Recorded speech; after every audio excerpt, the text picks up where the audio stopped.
Chapter 2660. Aren't you afraid that Daddy will be jealous? A female reporter found him very interesting and could not help teasing him. Daddy loves Mommy, so of course he'll agree. Besides, no matter whose surname the child takes, it's the same. As he spoke, he tilted his head and glanced at Wuxia. Daddy, am I right? Wuxia raised an eyebrow but did not express any opinion. It was obvious that he had tacitly agreed. When Wuxia heard this, he straightened his neck and said, I want to take Mommy's surname too. Wuxia, the man's face turned cold at once. What did you say? I want to take Mommy's surname too. Yunichin, sounds so nice.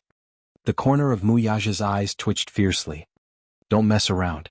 The audience laughed again, but this time it was a kind laughter. Everyone loved this pair of children very much. The atmosphere was no longer as tense as before. Instead, it became lively and no longer as stifling as before. Ji Yan's isolation and helplessness were further accentuated by the joyous atmosphere. She was at a loss as to what to do as she sat in her seat. She did not know whether to leave or just sit there. She felt extremely awkward, and as she looked at this harmonious scene, she felt even more upset. Unwillingness, annoyance, hatred, disgust, all kinds of negative emotions shrouded her. Ji Yan's face became irritated, especially when she saw that all the media's attention was focused on this family of four. Wuxia's sudden announcement of his marriage had disrupted all her plans and caught her off guard. Where did Wuxia get such great ability from? She really could not figure it out. Didn't he leave the Mu group? When she looked in the direction of Wuxia and Yun Shishir, the light shone on them. The way he looked at Yun Shishir was especially gentle and affectionate. The two were whispering intimately at times and smiling tacitly at each other at times. The man was extraordinarily handsome and the woman was beautiful.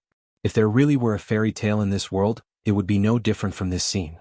Ji Yan's face turned even paler, and her eyes darted around wildly. She wanted to withdraw, but she had no choice but to sit on the stage like a ridiculous clown and endure the mocking gazes cast at her from time to time. I've lost to Yun Shishir again. She was really unwilling to accept this. Last time he had lost to her. Was he going to lose to her again this time? We've got our marriage certificate and the wedding preparations are underway. The reporter asked, when do you plan to get married? Yun Shishir's face suddenly turned red and she lowered her head shyly. Wuxia looked at her playfully, then turned to face the flashing spotlights with his dark eyes. The wedding date hasn't been set yet, but we're already preparing for it. Once the schedule is confirmed, we'll release the wedding date to the media. The media has been specially arranged for the wedding, and I hope that all of you will be invited to my and Shishir's wedding to witness our happiness. Mr. Mu, I wish you and Shishir happiness forever. I wish you both happiness. The reporters gave their heartfelt blessings. Through the live broadcast, many viewers were deeply moved by the happy couple on the screen. They were so happy. The most perfect happiness in the world was probably marrying love in the end. Chapter 2661. At the press conference, Ji Yan no longer had any room to speak. In the end, she could only leave in a sorry state, looking like a pitiful rat crossing the street under the countless cold stares of the reporters. On the rooftop, the neon lights were on. Yun Shishir leaned against the railing, occasionally reaching out to tuck a strand of hair behind her ear. Wuxia hugged her from behind and gently rested his chin on her neck. What are you thinking about? He asked softly. Yun Shishir chuckled softly, pursed her lips and said somewhat shyly, I just feel that everything that happened tonight is a little unreal. Unreal? Yes, Yun Shishir lowered her eyes. From despair to hope, from hell to heaven, it all switched so quickly. I feel like my heart can't keep up with the rhythm. Despair? Wuxia raised an eyebrow as if he did not understand her words. He turned her body around and forced her to face him. Why would you feel despair? When you weren't here, those reporters were like crazy. They wanted to skin me alive and they swore to dig out some shocking news from me. At that time I felt very hopeless. After a pause, she suddenly curved the corners of her lips and looked at him softly. But when you descended like a god and appeared in front of me with Yu and Xiaoyichen as if by magic, and you personally announced to those reporters that you and I were in a relationship, I was suddenly confused. She was startled and seemed to be considering her words carefully. Then she felt that she was being a little pretentious, so she sighed. Do you know? Tonight there were many moments when I was overwhelmed by happiness. But I was also afraid that if I was too happy, God would not like it and beat me back to my original state. Do you believe in God that much? Wuxia narrowed his eyes. How superstitious are you to name Yu with the word, God? Because people are born with different fates, isn't that so? Yun Shirshir pouted and asked disapprovingly. It's not that I'm superstitious, but fate is really mysterious. I have to believe in it. Little fool. Mu Yaja pecked between her brows in exasperation and adoration. From today onwards, you don't have to believe in the heavens anymore. Just trust me. God is the ruler of all things in the world. Do you want to replace him? You're so ambitious. Yun Shirshir rebuked him on the surface, but she couldn't help laughing in her heart. Mu Yaja said, I'm not that ambitious. His voice stopped abruptly. He looked at her deeply and suddenly smiled wickedly. He leaned closer to her face, the tips of their noses touching and their lips touching. His breath smelled like orchids. I just want to dominate you, that's all. With that, he covered her lips and kissed her. It was a charming kiss. Her lips were warm and soft, with a kind of mesmerizing charm. Once he started kissing her, he didn't want to stop. The tip of his tongue nimbly pried open the gap between her lips and went in deep, seducing her to kiss more. However, at such a harmonious moment, there would always be someone who didn't know what was good for them to do. Sizzle, sizzle, the sound of fireworks crackling came from afar and came closer. Daddy? Mommy? Chapter 2662. Yu ran to her side and smiled, but his sharp eyes caught a trace of lipstick on Yun Shirshir's lips. He frowned slightly and glanced suspiciously at the man who had been pushed to the side. He saw a trace of red at the corner of the man's lips, which seemed to be stained by something. He was a meticulous person. Sensing the awkward atmosphere, he understood everything at once. I was wondering where you guys were. It turns out that you were hiding here to steal a kiss behind Xiao Chen and my back. You huffed. Yun Shirshir looked even more embarrassed. Oh, no. You're still denying it? Don't try to lie to Yu. I'm not that stupid, Mu Chen. I'm not that gullible. The little guy said matter-of-factly. Mu Yaja wanted to punch him. What a killjoy. It was always him who spoiled the mood. Could he be more observant? Seeing the veins on Mu Yaja's forehead bulging, Yun Tianyu knew that his daddy must be angry about being interrupted. He ignored him, pulled Yun Shirshir's hand and said coquettishly, Mommy, let's set off fireworks, okay? It's already the new year. Why are we still setting off fireworks? Mommy doesn't know how to be romantic at all. Today is a special day. Yu is especially happy, so we want to set off fireworks to celebrate. Mu Chen suddenly leaned in and said, also today is White Valentine's Day. White Valentine's Day? Yes. Mu Chen looked at his father in disdain and said resentfully, someone really doesn't know how to be romantic. He doesn't even know about White Valentine's Day. Fail. Yun Shirshir covered her mouth and snickered. Yu snorted. Still, since Daddy performed well today, I won't hold it against him. Mu Chen nodded in agreement. Yes. Mommy, let's go set off fireworks. Yun Shirshir carried him and coaxed him. All right. What kind of fireworks do you want to set off? I want to set off the kind that explodes in the sky. There are still some in the warehouse. We didn't manage to set them off during the new year. Yun Shirshir carried him to the warehouse as she nagged. Mu Chen walked over to Mu Chen's side and raised two of them. Amidst the colorful lights, his tender face, which looked especially cute. Daddy too? Childish. Yichend of Mu. Of Mu. Ouch. Frowning in pain, the boy hurriedly explained, I was just joking. Really? Yes. Mu Chen nodded solemnly. If my surname is also Yun, and Daddy is the only one with the surname Mu, won't Daddy become a loner? How pitiful will that be? A certain pitiful man glared at him angrily. What was this guy talking about? He was both angry and amused at the same time. The light on the glow stick in his hand suddenly went out. Mu Chen threw the glow stick on the ground and looked up with a warm smile. But no matter who I choose, Daddy won't really mind, right? Mu Chen was stunned. He really didn't care much about the child's surname. Chapter 2663. Because when you love someone and truly put that person in your heart, you won't care about these trivial things at all. Daddy, I'm so happy tonight. Because our family is finally reunited in the truest sense. Mu Chen smiled, but his eyes were a little wet. He rubbed his eyes clumsily, feeling so happy that he didn't know what to do. Mu Yaja couldn't help but reach out and rub his son's head helplessly. I've never seen you cry before. It's because I'm excited. Mu Chen's eyes suddenly lit up. Does this mean that you and I can openly hold hands and go shopping with Mommy in the future? Yes. Then I don't have to be afraid of those reporters who secretly take photos of me kissing, hugging mommy? Yes. Hooray. Hooray, Daddy. Mui Chen jumped happily. You're so proud. Yes. Of course. Daddy can also kiss mommy openly. We don't have to make it look like we're having an affair like before. Affair. The corner of Muyaja's eyes twitched. Where did you learn this word? You taught me. Muyaja didn't know whether to laugh or cry. He suddenly picked up Mui Chen and scratched the bridge of his nose. Okay, let's stop fooling around. Let's go set off the fireworks. Okay. The next day. Regarding the press conference last night, Muyaja and Yun Shishir's relationship was officially announced. The entire entertainment industry was in an uproar.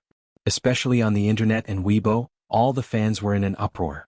Many fans who originally stood on Ji Yan's side and supported her under the banner of defending love, were caught off guard by the 360-degree reversal of the situation. What? The original wife Ji Yan is the real third party?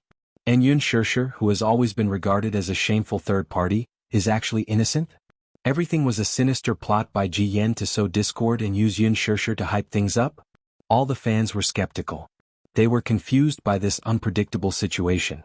For a moment they didn't know who to believe. No one knew how things would change in the next second. However, many fans also realized that they seemed to have wronged the innocent and that Yun Shishir wasn't as bad as Ji Yan made her out to be. In contrast, Yun Shishir's ugly face was finally exposed to the public, and the public's opinion instantly turned to her side. Fans who protested against Yun Shishir not long ago and urged her to leave the entertainment industry now. On Weibo, Yun Shishir's Weibo. Ji Yan, how can you be so shameless? Shameless. Despicable. I, SS Teet who would teet, evil, I was almost fooled by you, defending, Teetus love, Teetus, bah. I sympathized with you so much, only to find out in the end that millions of fans were played in the palm of your hand. Why did Extreme Youth hire such a sinister artist to act? Is there no one else in the entertainment industry? I've wronged our Mi Yan before. Mi Yan is so righteous. The moment Shishir was framed, she immediately stood up to support her. I don't regret being Mi Yan's fan for the rest of my life. Meanwhile. Chapter 2664. The live stream of the press conference exceeded 10 million views, and the replay exceeded 100 million views. At the press conference, Muyaja's arrogant and aloof image quickly attracted the adoration of countless fans. Oh my god.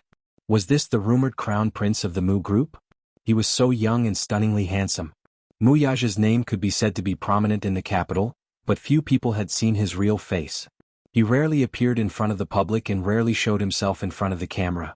Therefore, many people's imaginations of him were probably that of those second-generation heirs who were often exposed by entertainment reporters, unrestrained and indulging in a life of luxury. However, the man who appeared in front of the camera had an extraordinarily handsome face comparable to that of a god. His eyes were deep and exquisite, his nose bridge was high, his thin lips were angular, and his facial features were like the work of the gods. Even the once-in-a-century beauty of the entertainment industry, Gu Xingze, could not be compared to him. Such a man also had such a prominent status. The former CEO of Dishing Financial Group, the chairman of Xinyu Financial Group, and the CEO of Xinyu Financial Group. With such glorious titles, netizens gave him the title of national husband. He could obviously rely on his looks to make a living, but he insisted on relying on his capabilities. Some netizens even ridiculed Muyaja's performance at the press conference. No matter how they looked at it, he was like a wife slave. Did you see the way Muyaja looked at Shishir? Full of love. If there was such a man looking at me with such affection and adoration, I would have fallen for his gaze long ago. Oh my God. It turned out that rich and handsome men really did exist. God is really too kind to him, isn't it? There's no justice in this world. All the good men are married. At the same time, many netizens also noticed some minor details. Did you notice a small detail? When little Tianyu said that his surname would be Yun for the rest of his life and would never change it, Muyaja's face didn't show any surprise or displeasure. Sigh. Some netizens immediately expressed the same feeling. So gentle and considerate. Take my husband for example. Not long ago I gave birth to my second child. I joked that I wanted heir Bao to take after my surname. It was just a joke, but his expression changed instantly. He said that no matter what, I was married to him, and the child would have to take his surname. Actually, I don't care who the child's surname is. It's just that his words make me feel disrespected. I can see that Shershur is loved and respected at the same time. This topic resonated with many netizens. For a time, the topic #child surname hashtag quickly became a trending topic. Many netizens complained that their husband was especially concerned about his surname. At the same time, they envied Yun Shershur for being able to marry a wife-protecting maniac, like Muyaja. One of the netizens, Huarong, even joked, "When I saw this news I suddenly had an idea. I wanted to write a beautiful love story like Muyaja and Yun Shershur. If the novel is officially serialized, it will be called, One Child, Two Treasures. The billionaire chief loves his wife to the bone." Huan Yu was also dumbfounded by the development of the situation. Chapter 2665. On the other hand, however, Ji Yan's reputation was completely ruined. Seeing that the public opinion was becoming one-sided, she could no longer hold herself back and made a guest appearance in the celebrity live broadcast room. Facing the camera, she once again made a clarification. When she was interviewed by the media, she once again used the same old cliché, but even the host did not believe her. Finally, Ji Yan could not help but make an even bolder statement. Yun Shershur rose to her position through the unspoken rules. When she first debuted, she had an unclear entanglement with Muyaja. The reason why she was able to get so many precious resources as soon as she debuted was all because of Muyaja's support. She has been very arrogant and unreasonable since she was a newcomer.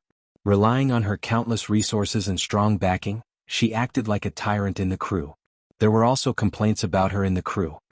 In front of the media, Ji Yan also publicly admitted that she was Yan Bingqing. She began to pour out her grievances to the reporters, such as how, when she was in the production team of The Green Apple, Yun Shershur used Muyaja's backing to act like a big shot. Not only did she bully the low-level staff in the production team, but she also bullied her. The entertainment industry was very particular about seniority. Yun Shershur was, after all, a greenhorn. She had actually hit her manager and even threatened her. Yan Bingqing could not take it lying down. Seeing that this newbie could not wait to ride on her head, she was naturally indignant. Hence, she wanted to teach her a lesson. Once, during filming, she got into an argument with her in the production team. Taking advantage of the filming scene, she could not help but slap Yun Shershur more than a dozen times. She didn't expect that her behavior would anger the mysterious sugar daddy behind her. After that, she was suppressed, banned and shelved. In desperation, she fled to Hong Kong and changed her name. Later, in order to return to the entertainment industry, she had no choice but to go to South Korea to undergo plastic surgery to change her appearance and return to the entertainment industry. Because she could not accept it, she wanted to make Yun Shershur pay the price. The reporters went out of their way to investigate and interview the original cast and crew of The Green Apple, from the actors to the staff. However, to everyone's surprise, the truth was not as Ji Yan had described. Yun Shershur had a good reputation in the crew. She did not put on any airs as a celebrity. As a newcomer, she was very humble and respected every staff member. Even if it was a cleaner, she would greet them warmly and thank them for their hard work. During the interview, Yang Mi said, "Actually, when I first met Yun Shershur, I didn't really like her. He always felt that this newcomer was too serious. When she was acting, she was very persistent and nitpicky. She could have done it in one take, but she insisted on doing it again. But later, I found out that she was just a little too dedicated to her work. She wanted to perfect her work even more. After getting along with her, I found that she was modest and docile, and then we became good friends. All the crew members like her very much," said a cameraman on the set of The Green Apple. Sometimes, when the staff member in charge of holding the microphone to record the scene was tired, she would often bring in fruits and water. Later, when she was on the set of Lethal Beauty, she gained some fame, but she was not like those newcomers who became famous overnight. She was still the same as before. Chapter 2666. Yan Bingqing, on the other hand, is so arrogant. Isn't she an A-lister? She's a superstar, yet she ignored the set secretary when he asked her to get ready. When she's in a good mood, she'll smile occasionally, but when she's in a bad mood, she treats us like slaves. Yan Bingqing is really hard to please. She's clearly a supporting actress, yet she's so strict with her makeup. Although it's natural for female stars to be strict with their makeup, she's a supporting actress, and the role is a scheming one. The director didn't agree with her at all. She's taking it out on us makeup assistants. Actually, there are many celebrities in the entertainment industry who are big shots once they become popular. However, it's rare to find a big shot like Yan Bingqing. The reporters visited many production teams. It was fine if they didn't mention Yan Bingqing. The moment they mentioned Yan Bingqing's name, all the staff complained. Yan Bingqing was famous for being a big shot. None of the staff members liked her very much. Some actors who had worked with Yan Bingqing before were even hesitant to speak. Although their management companies repeatedly asked them to be careful with their words for fear of offending someone, they still expressed their opinions anonymously, bearing the resentment of being bullied by Yan Bingqing. Yan Bingqing still has the cheek to accuse other artists of using unspoken rules to climb up the ranks? Everyone knows that if it weren't for Imperial Entertainment CEO, Yang Shouqing, who supported her behind the scenes, would she have become popular so quickly? She's pretty but has no acting skills. Her looks are too coquettish, and in the words of the director, she's not popular with the audience, so it's hard for her to stay young in the entertainment industry.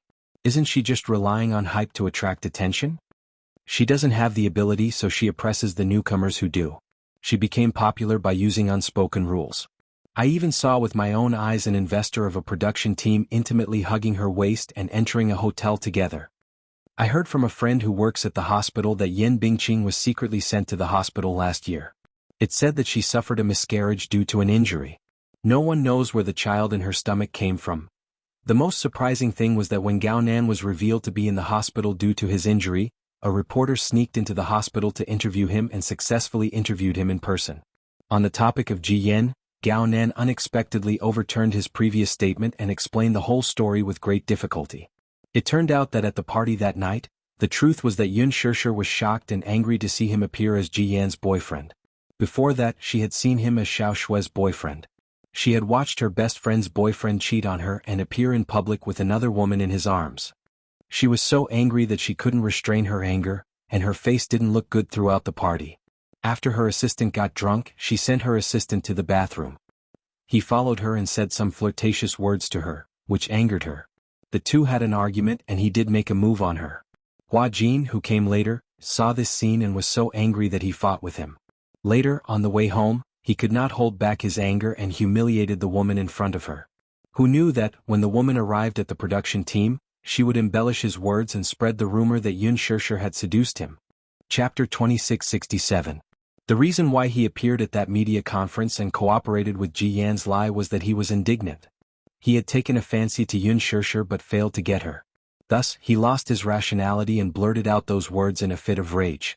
In front of the camera, Gao Nan sincerely apologized to Yun Shirshir, feeling extremely guilty. Because of his selfishness, he had implicated Yun Shirshir and caused her to be misunderstood by the public, causing her to suffer grievances and losses for so long. After this interview was exposed, the public finally understood what was going on. They had wronged Yun Shirshir. Yun Shirshir was not a third party. Yun Shirshir was not a sinner who interfered in other people's relationships. She was innocent. She was innocent.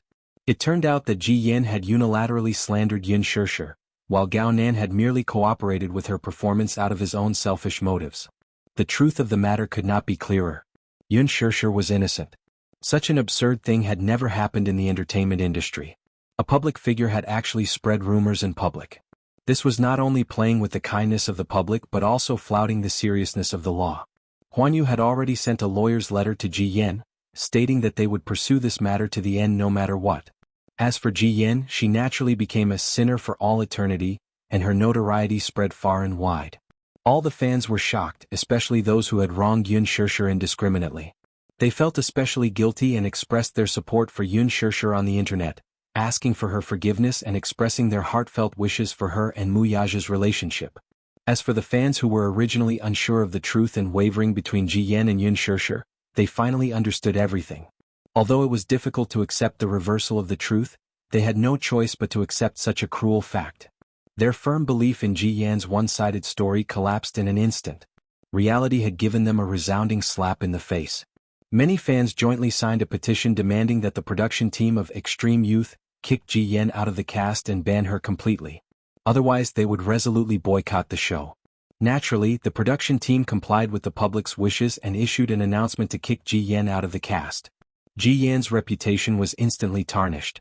What was even more ridiculous was that Ji Yan still had a trace of wishful thinking and wanted to make a last-ditch struggle. However, the public no longer believed her words. Even the media was not willing to give her a chance to stand in front of the camera and clarify herself. Everyone was disappointed in her. At the same time, Yun Shirshir and Mu Yaja's wedding date was set, May 20th. And a very special auspicious date. The wedding news was announced by Huanyu. In addition to a public announcement letter, there was also a beautiful wedding photo. The wedding photos were taken in Italy. It was a romantic scene unique to Venice with clear water, clear skies, and classical architecture unique to Europe. Yun Shishir wore a wedding gown as she held Mu Yaja's arm. Her smile was sweet and elegant, and her face was filled with happiness. It was because of such a happy smile that her face was radiant and charming. Mu Yaja, on the other hand, tilted his head to look at her affectionately. His chiseled side profile was as handsome as that of an ancient Greek god.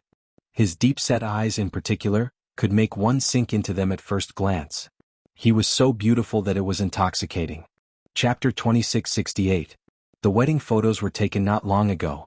However, considering that the announcement of their marriage could not be too monotonous, Yun Shishir personally chose one. It did not need to go through any complicated post-editing process and was already extremely eye-catching. So beautiful. This is the love that I truly yearn for. To be able to marry for love, what a blissful thing it is. My job is to take wedding photos. I've seen countless wedding photos of newlyweds, but when I saw this wedding photo, it was the first time in my life that I was deeply moved. A person's eyes will not lie. Mr. Muyaja must love Shishir very much. I can tell from his eyes. Those doting eyes as a single dog, can't wait to kneel on the chair and cry. The biggest taboo in the entertainment industry was to announce one's relationship. Whether it was an actress or a male star, once their relationship was announced, it could mean a change in their acting career. It could also mean that their value would be greatly reduced. It could also affect their popularity and provoke public criticism. However, this pair received the public's approval and blessings. Perhaps it was because Yun Shishir's image as a victim was too deeply ingrained in people's hearts. Or perhaps it was because the relationship between Mu Yaja and Yun Shishir was too touching. Although Yun Shishir could not be considered a senior artist in the past, whenever an actress in the entertainment industry announced that she was marrying into a wealthy family, the public would often interpret it excessively. Things like climbing up the social ladder, or seeking fame and fortune, would often be interpreted in a very embarrassing manner. However, Yun Shishir was too special. Her sincere confession touched countless people. Even though she was framed by so many people, she still maintained her rationality and did not hurt anyone's feelings. She was clearly in a relationship, but in order to protect it, she buried it deep in her heart. Yun Shishir's seriousness and persistence in her acting career were also seen by people.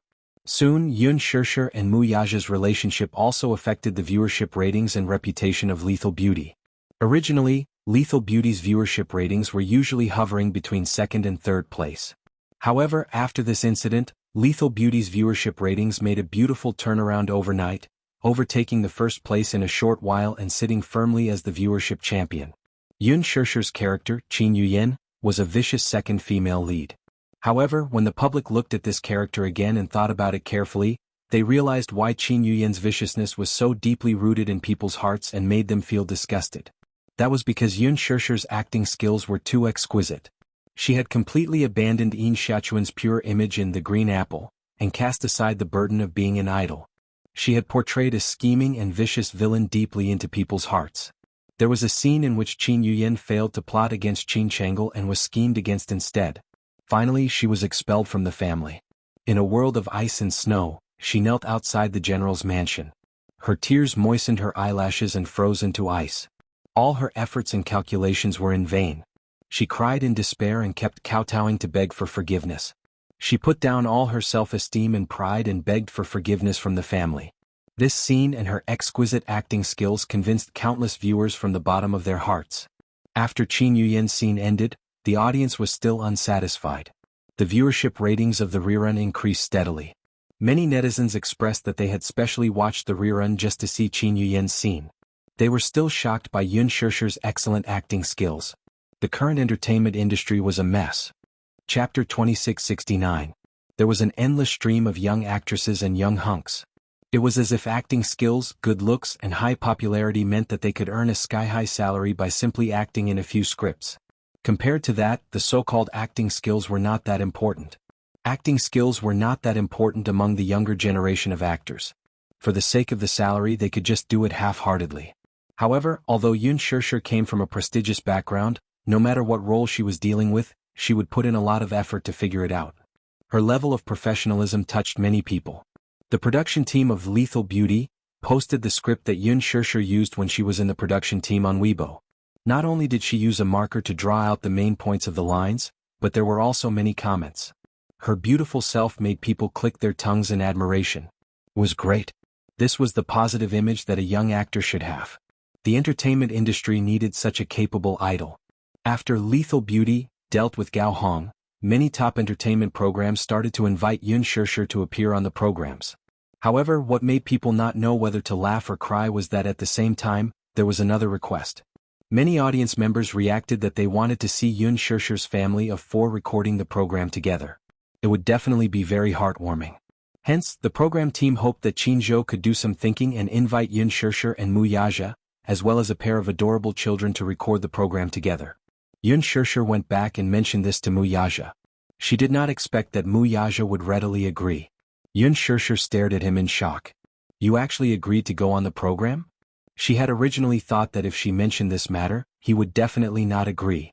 After all, he was very averse to appearing in front of the public and did not like to expose too much of his private life. She did not expect him to agree so readily. Why, are you very surprised? Of course, although I don't like to appear in front of the camera, but... Mu Yaja suddenly pulled her into his arms, grabbed her chin and smiled. If it's with you, it's not that I don't have to consider it. It should be very interesting to be on the program with my wife. Yun Shishir giggled.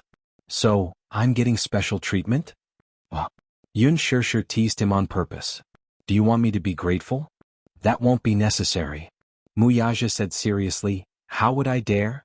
Didn't you see what they said online? I'm a typical wife slave.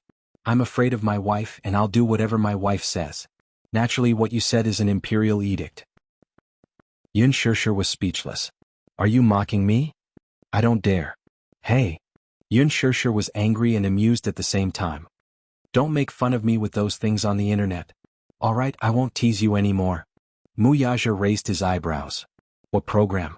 The Extreme Challenge, a sports program similar to running. You mean, the kind that runs from head to toe tearing apart nameplates? Something like that.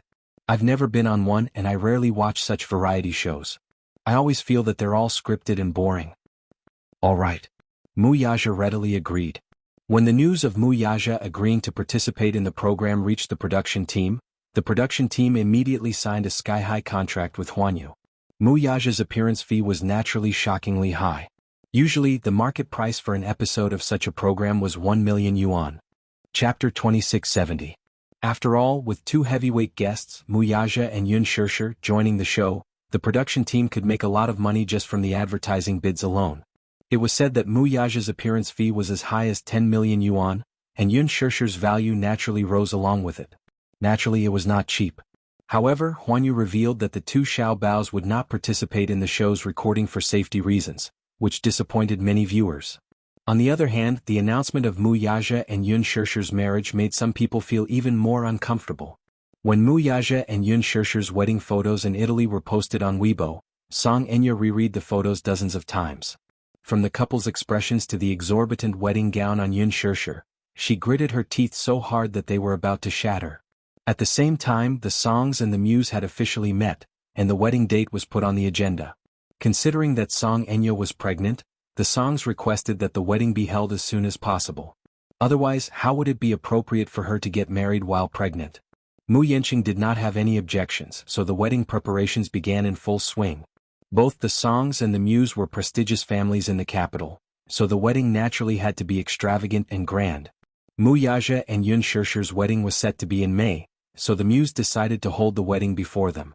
Planning a wedding was a rather tedious process.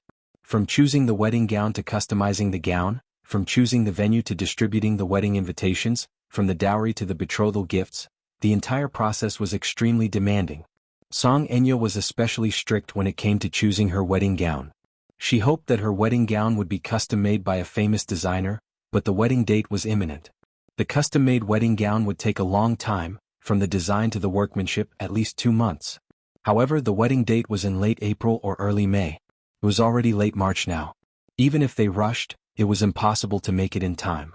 However, this was a wedding of a lifetime, and Song Enya was unwilling to compromise. Because of this, the 2 families were in a deadlock. Mu Yanqing was so furious that he almost lost his temper in front of Song Jinghua and his mother. Marriage was just a formality. They had to make do if they had the means. The wedding date was so rushed that there was no time to customize the wedding dress. The Song family thought that the Mu family clearly had the capital to do so, but they were very perfunctory in this aspect. Therefore they thought that the Mu family did not care about this marriage at all. Don't challenge the Mu family's bottom line again. My patience is limited, said Mu Yenqing harshly to his niece. Song Jingguo was so angry that he almost smashed the antique vase in his house. Mu Yenqing is still young and inexperienced, yet he dares to provoke the Mu family. What do you mean by patience is limited? What do you mean by the Mu family's bottom line? This brat was too arrogant. However, Jiang Qiming repeatedly advised against it. The Mu family did not approve of this marriage. If not for Song Enya being pregnant with Mu Yenqing's child, the Mu family would not have approved of this marriage at all. Right now, the Song family and not the Mu family were the ones who were in a difficult position. The cruel reality was right in front of them. If they angered the Mu family, this marriage would be called off, and the Song family would be the one who would be embarrassed in the end. They might as well adapt to the situation and quickly settle the marriage, lest there be any more complications. Chapter 2671. In April, the small town of Yen City was covered with rapeseed flowers. The rapeseed flowers in Yen City were especially beautiful. In this season they bloomed in large areas. On the hillsides, in the fields, next to the houses, there was a sea of yellow. Yen City was different from those heavy industrial cities. Although it was underdeveloped and economically depressed, the whole town retained the most simple appearance. Short houses, beautiful Hui-style buildings. Every house had a square pond in front of the door, and there was an endless sea of rapeseed flowers at the door. The most famous one was the terrace flowers in Yen City. When taken from the air, it looked like an oil painting. Meng Qingxue settled down in Yen City. At first she was not used to it, but gradually she adapted to such a peaceful and stable life. There was no hustle and bustle of the city, no neon lights, and everything retained the most tranquil simplicity. She still got up early every day to work in the handicraft workshop. She worked very hard, sometimes earning more than 100 yuan a day. She was thinking about the child in her belly, hoping to give him a good life with her own ability. Especially when she saw the cute and well-behaved Xiao Baochu, she longed to give birth to a child as well-behaved as Xiao Baochu. Whether it was a boy or a girl, it was good. Chu Ho still worked in the police station, and Meng Qingxue sometimes came back early to do housework with Xiao Baochu. The days were peaceful, but she enjoyed it. After a long time, she forgot the hurt of the relationship and walked out of the shadow. However, one morning Meng Qingxue was hurriedly sent to the town's clinic. Chu Ho received a call and hurried back, only to be told that Meng Qingxue almost had a miscarriage. According to a villager who worked in the workshop with her, Meng Qingxue's complexion had already turned ghastly pale in the morning. She was drenched in cold sweat and her limbs were cold. The foreman saw her pale face and asked her to go back to rest. However, Meng Qingxue refused, saying that she just did not rest well at night and was fine, so she lowered her head and continued with her work. However, not long after, a sharp-eyed woman from the same village caught a glimpse of Meng Qingxue's chair. It was dark red and there seemed to be signs of bleeding. She immediately cried out in alarm. Ignoring Meng Qingxue's retreat, everyone hurriedly sent her to the town's clinic. The doctor in the clinic said that there were signs of a miscarriage. Perhaps the pregnancy nutrition did not keep up, or perhaps she was always sitting for a long time because she did heavy work. She should rest in bed more and not overwork. Everyone then realized that Meng Qingxue had not had a good rest since she was pregnant. Chu He frowned and asked the doctor what she should do. The doctor said, "The medical facilities are limited. I suggest that you go to a big hospital in the county and prescribe a few prescriptions for recuperation, as well as a few injections to protect the fetus. Rest well and don't move around too much for now." Meng Qingxue's face turned pale when she heard that. She hurriedly refused. "Don't go to a big hospital, okay? Don't tell me the clinic doesn't have any injections? The clinic doesn't have such facilities," the doctor said bitterly. "We usually only treat bruises and colds. We can't do anything about your condition. Miss, your body's condition is not very optimistic. You might have a miscarriage." Chapter 2672. I can't go. I can't go. Chu Ho's frown deepened. He walked up to Meng Qingxue and questioned, "Are you crazy? Why don't you go to a big hospital? Don't you want to keep the child in your stomach?" "Of course. I want to keep him no matter what the cost. It's just that." Meng Qingxue furrowed her brows. It was not that she did not have any concerns about going to a big hospital in the county. Ever since she became pregnant, she had not dared to go to a big hospital, afraid that Mu Yinqing would still be tracking her whereabouts. Now that medical treatment was all online, what if Mu Yinqing found her medical records and chased her here? She shuddered uncontrollably at the thought of his cruel words. If he found her and found out that she had not aborted the child and wanted to give birth to it secretly, what would he do? He would definitely send her to the hospital and force her to undergo an abortion. Would he force her to be separated from her child? At the thought of this, Meng Qingshua's tears fell. I'm scared, Chu Ho said angrily. What exactly are you worried about? Meng Qingxue looked around, seemingly a little apprehensive. Chu Ho also looked around and immediately helped her to the inner room. He helped her sit on the hospital bed and drew the curtains. He turned around and asked, Are you worried that that man will chase you here? Meng Qingxue nodded with a conflicted expression. She looked at him worriedly and said anxiously, Chu Ho, he won't acknowledge this child. He'll definitely force me to abort it. If that's the case, I'll definitely go crazy. What are you afraid of? Chu Ho snorted. If he dares to do that, I'll cripple his hand. Meng Qingxue was shocked and suddenly said, You can't beat him. How can you boost the morale of others and diminish your own prestige? Chu Ho sighed in annoyance. Suddenly he thought of something and paced back and forth. Suddenly he said, If you're worried that your medical records will be traced online, then I can try to use my connections to erase your records. Can we do that? Yes. The deputy director of the county hospital and I have some friendship with him. I've dealt with him a few times. Let's not talk about this for now. Your body's condition is so bad. It's not good to ignore it. Meng Qingxue nodded. Chu Ho bit his lip when he saw how dejected and helpless she looked. He suddenly squatted down and said calmly, Qingxue, you're not a child anymore. You're going to be a mother soon. You're going to be a mother. But look at you now. Once the child is born, can you really protect him? Although women are born weak, but since you have made up your mind to be strong alone, then you have to pull yourself together. Meng Qingxue nodded. Don't worry. With me around, no one can hurt you. I'll protect you well. If anyone wants to hurt you or the child in your stomach, I'll fight them to the death. Thank you. Meng Qingxue thanked him from the bottom of her heart. If you really want to thank me, why don't you listen to me and go to the county with me now? Take care of your body first, okay? Chu Ho consoled her patiently. Suddenly, he reached out and gently rubbed the strands of hair in front of her forehead. Don't worry. With me around, no matter what happens, I'll protect you. Meng Qingxue hugged his shoulders. Chapter 2673. Chu Ho, how good would it be if you were a man? If you were, I would probably fall in love with you uncontrollably. Chu Ho's eyebrows twitched violently. What did she mean by that? Was she saying that she was manly? That she was a strong boyfriend? That wasn't a good comment for a woman, was it? Chu Ho brought Meng Qingxue home and planned to send her to the county for a prenatal checkup. There weren't many advanced forms of transportation in town, let alone buses and taxis. Only the county had such modern forms of transportation. Most people in the village traveled by motorcycles. She had just bought her motorcycle last year, but compared to the older motorcycles, Chu Ho's motorcycle was more domineering. This motorcycle was a second-hand one that she had specially searched for online. It had been abandoned by a young motorcyclist in a city not far from Yen City. After buying it and repairing it, she had only spent about 2,000 yuan.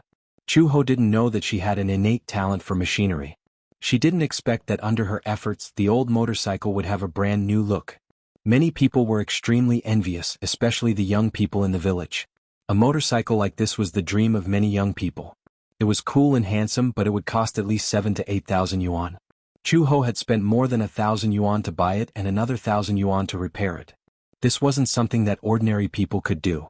The weather in April was still a little cold. Chu Ho was worried that she would catch a cold, so he went home and bought her a thick coat. According to the rules, you should have a prenatal checkup every month. As Chu He adjusted her clothes, she said, But I saw that you've been here for so long, and you didn't mention anything about going to the hospital. I, on the other hand, was careless. I should have asked. Meng Qingxue smiled. I don't know much about these things. You don't know? Chu Ho smiled helplessly. As an expectant mother, it's unreasonable that you don't know about these things. No matter what, you should pay more attention to your health, right? I'm starting to regret introducing you to the handicraft workshop. I just heard from the foreman that you can make more than 10 lanterns a day. Some old craftsmen can only do that much. Are you crazy? Why do you have to work so hard for your health? I need money. Meng Qingxue was extremely embarrassed. I need money to maintain my life. What if the child is born and I don't have money? Then you can't joke about your health. Chuhi stood up and crossed her arms. Have you ever heard of this saying? Everything will work out when it comes to it. Okay, right now you just need to take care of the baby. Don't think too much about other things, understand? As for money, I have some savings so you don't have to worry about it. Meng Qingxue was stunned. Chu Ho's gentleness made her feel even more at a loss. However, she heard him say again, the wage level in Yen City is relatively low. Moreover, no matter what work it is, it's hard and tiring. Sometimes, even if you work hard, you can only earn about 2,000 yuan a month. It's difficult to support yourself, let alone the child. Chu Ho, Meng Qingxue sighed helplessly. The better you treat me, the more guilty I feel. I must have caused you a lot of trouble, right? Chapter 2674. Chu Ho frowned and smiled. Qingxue, I still have to thank you. You coming to my house has added a lot of fun to this originally lonely house. Xiaobao likes you a lot. With you around he won't be so lonely. And because of my work, I can't accompany him all the time. With you around I can be at ease. Chu Ho, haven't you ever thought of trying to find those lost memories? Meng Qingxue finally mustered up the courage to ask. Your identity, your past, your family, and Xiaobao's biological father. Chu Ho's hands paused for a few seconds. She suddenly looked up and looked at her deeply. Her lips suddenly curved. Of course I've thought about it. I was thinking that when I had enough savings I would go out into the outside world and take a look. Maybe it would be able to jog my memories. When the time comes, why don't we go together? Okay. Meng Qingxue smiled knowingly. Chu Ho sent her to the county's maternity and child health hospital. After a series of checkups, the doctor said that Meng Qingxue was exhausted and overworked.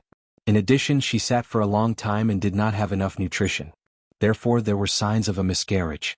After receiving a pregnancy-stabilizing injection, the doctor repeatedly reminded her not to overwork herself and to have regular checkups. Otherwise, she could easily have a miscarriage. Meng Qingxue was frightened when she heard this. When she thought about how she had almost lost the child in her womb because of carelessness, she could not help but feel a lingering fear. The doctor could not help but ask, "Where's the child's father?" Meng Qingxue's lips twitched, but she did not say anything in the end. The doctor saw that she seemed to be avoiding something and saw the complicated look in her eyes. He knew that this was probably a sensitive topic, so he did not pursue it further. On the way home, Chu Ho passed by a fruit stall. She paused and immediately stopped. Meng Qingxue was surprised when she saw her walk to the fruit stall and pick some fruits. The fruits in the county are cheaper. There are very few fruits for sale in the village, and even if there are, they are expensive. Why don't we pick a few fruits to eat at home? As Chu Ho spoke, he suddenly asked, "Well, I remember now.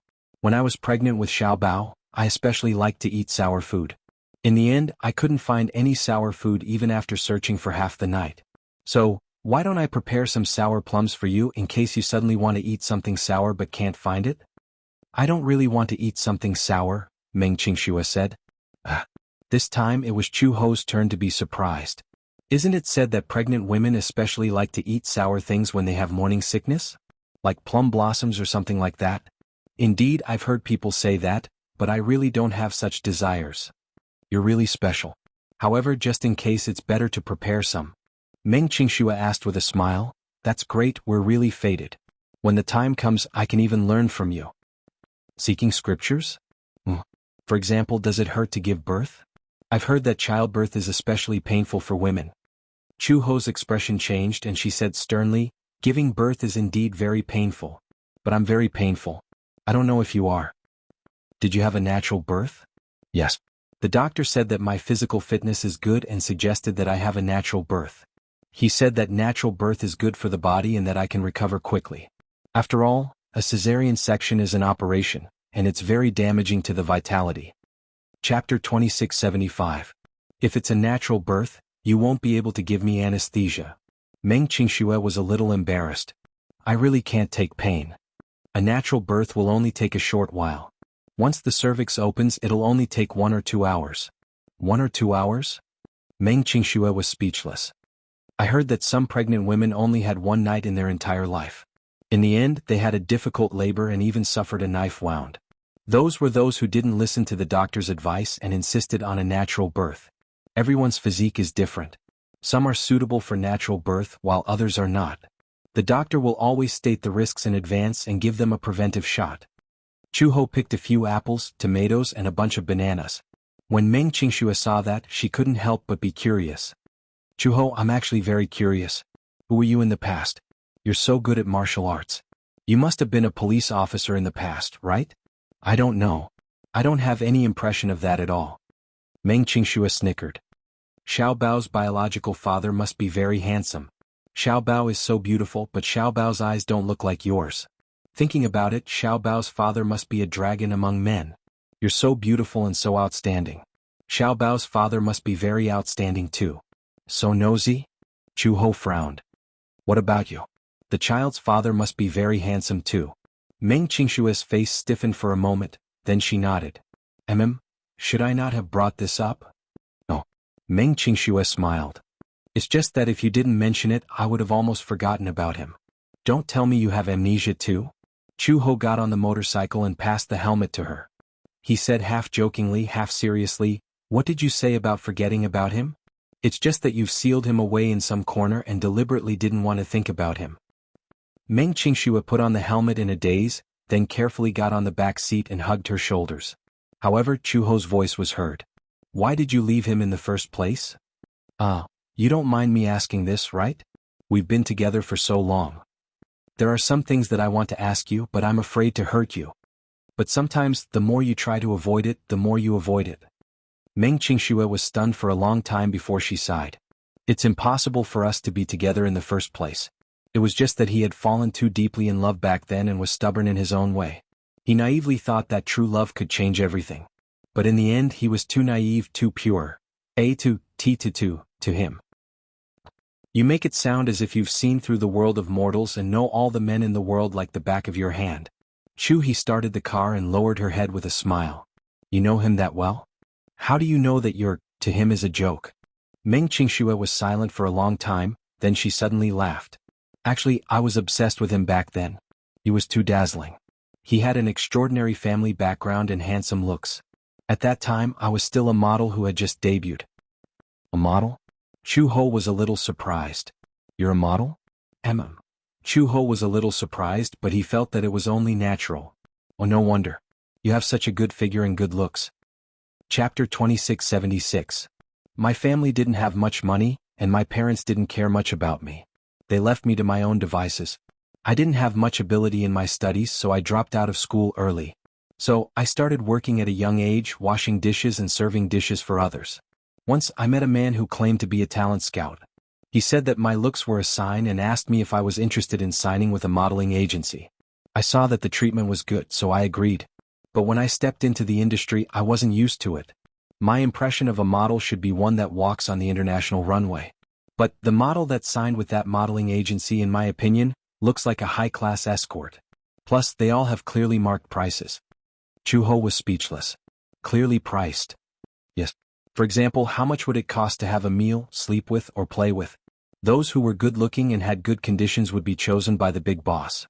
As for those who were just passable, the modeling agency would spend money to arrange for them to have plastic surgery. In my opinion, wasn't this a disguised form of receiving customers? What about you? Chu-ho asked. Did you run away? I didn't dare. Meng Qingxue didn't know whether to laugh or cry. I signed a contract with them in a moment of folly.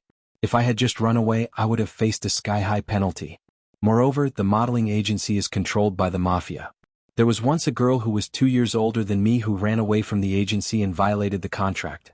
In the end, she was caught by the mafia. I heard that she was crippled and her arms and legs were broken. Chu-ho couldn't help but feel indignant when he heard this. Was there such a thing? Yes. People's hearts are sinister. I didn't know any better, but then I met him at a meal. Yes, to be honest, when I first saw him, he was handsome, tall, and had a good figure. He was better looking than many celebrities in the entertainment industry. I took a second look at him and he noticed me too. After that, we got together. And then? At that time, I didn't know who he was. I only knew that he was very capable. He knew that I had a financial dispute with the agency. With just a phone call, he got me out of the agency's control. At that time, I admired him. He was so amazing, like a hero. Perhaps at that time, I was hopelessly in love with him. Later on, I found out about his identity. I originally thought that he was a rich second-generation heir. At that time he also pursued me very passionately. I agreed and became his girlfriend. I wholeheartedly wanted to be with him for the rest of my life. At that time she had read too many romance novels and thought that all love in the world was the same. I love him and he will love me. It's that simple. We can be a couple for life. But Chapter 2677. Chu-ho asked curiously, "How did you find out?" Meng Qingxue said sadly, "One day a woman came to look for me. When I opened the door she gave me a slap and called me a vixen. Gosh, I was totally baffled at that time." "What vixen? I'm so confused. What's there to miss about a man like him?" Chu-ho was furious. "After that incident I was very sad too. I had an argument with him for the first time. I cried and threw a tantrum, hoping that he would give me a reasonable explanation. But he said that what he did was what he did, and there was no need for an explanation. He said that other than me he had many other women. But most of them only lasted for one night and then we parted ways. Because of his family background, he didn't have a deep affection for women. To him, women were just tools for his biological needs. The reason why I could stay by his side for so long was because I was obedient. Secondly, it was because he had some feelings for you and me.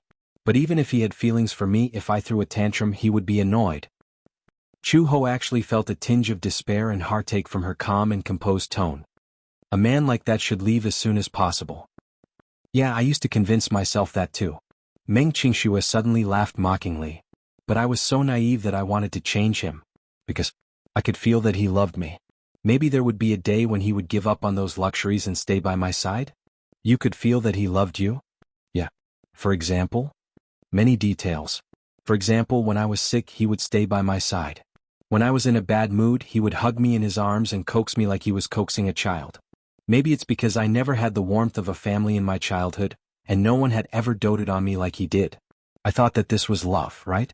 He is the person who has treated me the best in my life." Chu-ho didn't know whether to laugh or cry. "You were fooled by that little trick? Qingxue, you're still too naive." Meng Qingxue's lips trembled for a while and then she said innocently, "Because really, no one has ever treated me as gently as he did." "How could that be? Do your parents not care about you at all?" "Well, because I'm not my father's biological daughter." "What?" Chu-ho was shocked.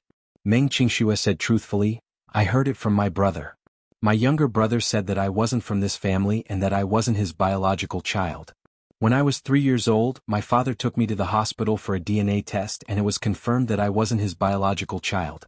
It turns out that when my mother married him, she was already pregnant. My father has been neglecting me since I was young. After I had a younger brother, he threw me to my hometown and didn't care about me anymore. As for my mother, she more or less had to consider my father's feelings.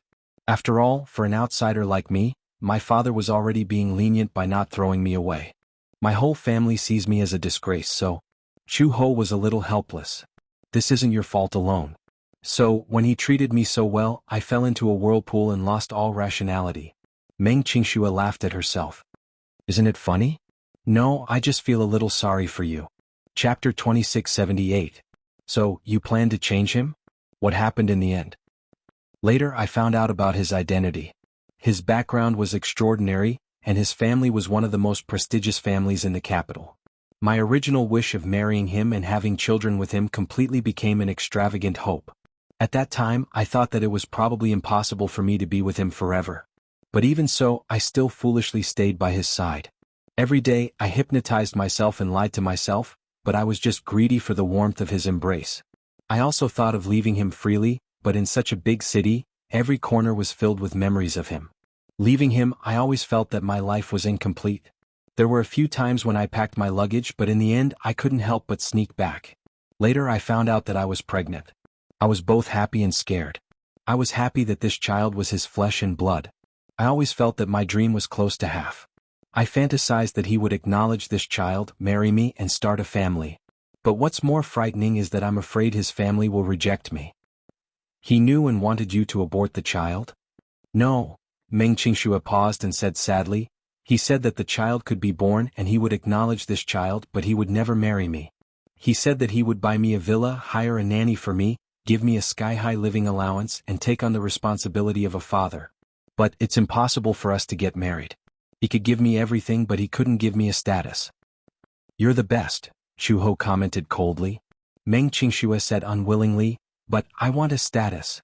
No matter if I'm poor or rich, I want to be his wife. I don't want those villas, I don't want alimony, I just want to be with him. You're so silly. I also think that I'm too silly. If that's the case, why did you leave him? Because, Meng Qingxue was silent for a long time before she slowly said, that's because I wanted to lay my cards on the table with him that night. If he didn't want me, I would have hardened my heart and forced myself to leave him in this city. But I made many calls and in the end, a woman answered. She said that he was already asleep and tired. At that time, my heart was completely cold and hurt. I was in despair. She was clearly provoking me. I'm also tired, so I want to make a clean break with him. Before I left, I sent him a text message, telling him that I would abort the child and asking him not to look for me. I don't think he'll look for me, right? When I left, I only took some money and some personal belongings. I returned everything to him and left without hesitation. Why are you leaving? Chuho was displeased. Meng Qingxue was stunned. You left because of a woman's provocation? Chuho suddenly burst into laughter. Then why have you persisted for so long? He had persisted like an idiot for so long. Was he going to leave just because of this? Then wouldn't everything you've done before become a complete joke? Yes, you are very carefree, but when you should be carefree, you shouldn't be carefree. When you shouldn't be carefree, leaving just like that will only let others get what they want. Look, he chased you away so easily. He must be so proud of himself that he'll wake up laughing in his dreams. Chapter 2679. Chuho said, Qingxue, I really can't figure it out. You shouldn't have left him. Since you've never been a carefree woman, forcing yourself to be carefree will only backfire. Perhaps it's because I'm headstrong and stubborn. If I were you, I wouldn't have been tempted from the start. I wouldn't have fallen for him. I would have left decisively before I fell too deeply. However, once I fell too deeply, I would have snatched him back no matter how many women he had. Whether he had a status or not, I want his body and mind to be mine. There's no room for other women. Since you've persisted for so long, be it foolishness or naivety, why didn't you persevere until the end? Meng Qingxue bit her lip hard as her eyes suddenly welled up with tears. But there's no hope between us. Since you can't get happiness, you shouldn't let him have his way. If he can turn your life upside down, then you can also turn his life upside down. Anyway, it's just torturing each other. It's good to be tied down for the rest of your life. Meng Qingxue was stunned for a moment. She thought that Chuho would persuade her to leave that man and start a new life. She did not expect that she would disagree with her carefree attitude and think that she should not just leave. Chuho said indignantly, yes, you seem very carefree when you leave just like that, but from the beginning to the end, you've never really let him go.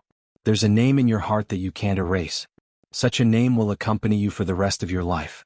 Is that really carefree? To me, it's either completely forgetting or being entangled for the rest of my life. But can you really forget him completely? You see, I just mentioned him by accident and your face immediately changed. It's impossible for you to let go of him and you can't let go of this obsession. You're just lying to yourself. Why bother? If it were me, I would definitely snatch him back at all costs. Meng Qingxue was stunned. She furrowed her brows. Indeed, as Chuho said, she could not let go of that man. Mu Yanqing was a name that was deeply engraved in her heart and occupied the best moments of her life. She loved him. Even though he wasn't a perfect man and had many imperfections, she was still obsessed with him as if she was possessed. Then, Meng Qingxue suddenly asked, then if you meet Xiao Bao's biological father one day, maybe he was the man you loved deeply, but at that time if he already had another woman or even a wife, would you do the same? Snatch him back? This is different in nature. How is this different? Chuho said, even if that day comes, it will depend on whether I like him or not. If I didn't have any feelings for him, why would I snatch him back? If I love him but he forgets me and has a family of his own, then I cannot destroy it. But you're different. He doesn't belong to anyone, so you don't have to worry about ethics. Meng Qingxue nodded. I understand. I hope you really understand. A person's life is very short. If you don't have the courage to fight for what you like and want, then wouldn't you have lived in vain? Chuho, you're really carefree. Chapter 2680. After that, Meng Qingxue stopped working in the workshop. Under Chuho's persuasion, the two of them reached a consensus. Chuho was responsible for making money, and Meng Qingxue was responsible for taking care of the baby. During this period, all expenses would be borne by Chuho. When the baby was over the breastfeeding period, Meng Qingxue would then consider her future plans. Although the workshop was not as tiring as working in a factory, in fact, the doctor also said that it was not good for a pregnant woman to sit for too long. In addition, she did not take enough vitamins and nutrition. If this continued, she would be anemic. Chu Ho patted his chest and promised her that he would take good care of her and the baby in her belly. She had a good physique, so she would not be too tired if she took on another part-time job. Because her work in the police station was not part of the establishment, her working hours were very regular. She did not need to rush to duty in case of an emergency like the other police officers. Therefore, she took on another part-time job, which was to drain water and electricity at the construction site in town. Although Yen City was a relatively backward town, it was not a remote village. The government was also vigorously developing Yen City's economy, so many construction sites needed manpower. Draining water and electricity was a technical job, and Chu Ho seemed to know the trick. He learned it quickly and could earn a few thousand yuan a month to supplement the family. Meng Qingxue half-jokingly said that Chu Ho was like a man who was responsible for making money to support the family, while she was like a full-time housewife. Chu Ho just smiled knowingly. When Meng Qingxue was taking care of the baby at home, she planted extra flowers and cleaned the house. When she was energetic, she would accompany Xiao Bao to fly kites in the fields. She was very comfortable. She worked in the workshop for a long time, so she made friends with many peasant women in the village. These simple peasant women pitied her and would occasionally bring some vegetables and fruits to visit. Meng Qingxue was nimble with her hands, and in addition she was very vain. Therefore she gave these peasant women some beautiful hairstyles. The peasant women in the village had never seen such a novel hairstyle and were very vain. Therefore they came even more diligently. When they were free, they would bring the rice and vegetables they planted to visit. Every month, Chu Ho would bring her to the county's hospital for a prenatal checkup. Although Chu Ho acted like a man, he was actually very meticulous and took good care of her. Meng Qingxue sometimes thought that she was really lucky to have met Chu Ho. However, there was no such thing as an impenetrable wall in the world. Although Chu Ho had been paying attention, there were some things that could not be hidden. On this day, Mu Yanqing was trying on a wedding gown with Song Enya when a call came in. When she saw the number on the screen, her expression turned solemn. She walked to a corner with the phone in her hand and picked it up. She went straight to the point. "Have you found her?" Previously, when she found out that Mu Yanqing was still secretly looking for Meng Qingxue's whereabouts, she became more vigilant and secretly sent people to search for Meng Qingxue's whereabouts. She wanted to find Meng Qingxue's whereabouts before Mu Yanqing did and kill the child in the latter's womb before the latter did. She mobilized all the manpower that she could. In the past, the Mu group was all-powerful and had a wide network of connections. However, these resources were all under Mu Yaja's control. Chapter 2681. If it were Mu Yaja looking for someone, he would be able to find a detailed trace within half a month at most. This was due to Mu Yanqing's carelessness. Song Enya was one step ahead of him and found out about Meng Qingxue's whereabouts. The person on the other end of the phone lowered his voice and said, "Miss Song, according to your instructions, we've done a carpet search and have found her exact whereabouts. This woman has escaped to a very remote county and is living in an unknown village. We followed her for 2 to 3 days and found her going in and out of a maternal and child health hospital in the county with a woman. We then found the doctor who did her prenatal checkup and bribed him with some money. We found out that the child in her stomach is already 13 weeks old. It seems that woman wants to give birth to the child secretly."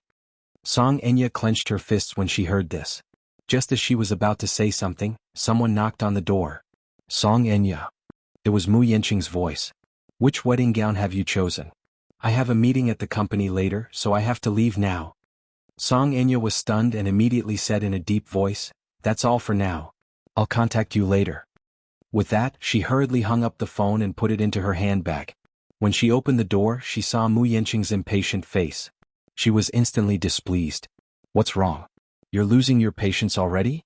I haven't finished trying them on yet. How can I make a decision? Wedding gowns come in the same style. In my opinion, there's no difference." Song Enya walked out of the fitting room and sized him up with furrowed brows. She thought about how this man had been a little absent-minded even though he had agreed to their marriage on the surface and had been preparing for it for so long. He was probably still thinking about that woman. Otherwise, why would he still not give up and continue to search for that woman's whereabouts? That woman was pregnant with his child. She was also pregnant with his child, but Song Enya could clearly feel that his focus was very biased.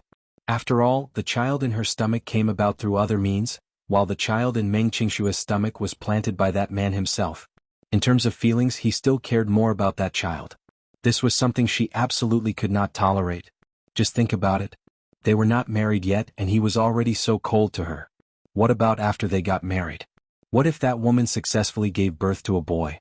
At that time, that woman suddenly came to her senses and brought the child back to him for an explanation? This man would inevitably be blinded for a moment. Then, her position in the Mu family could be said to be in jeopardy. She had put in a lot of effort and finally climbed to this step.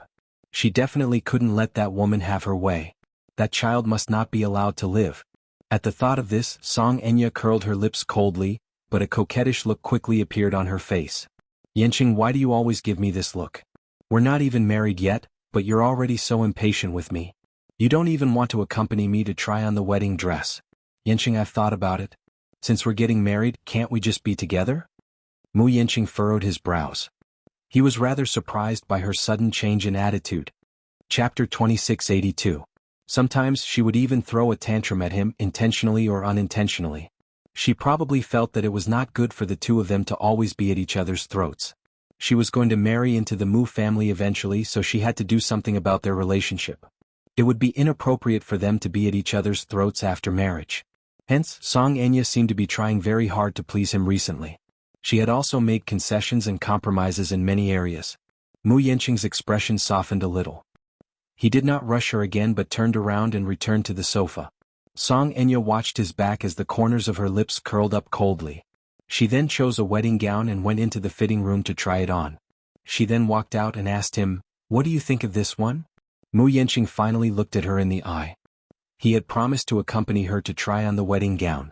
After all, it would be inappropriate for a bride-to-be to try on a wedding gown alone if word got out. As her fiancé, it was his duty to accompany her to try on the wedding gown. Hence he took the time to come. However, the moment he sat down, he picked up an entertainment magazine from the bookshelf and started reading it.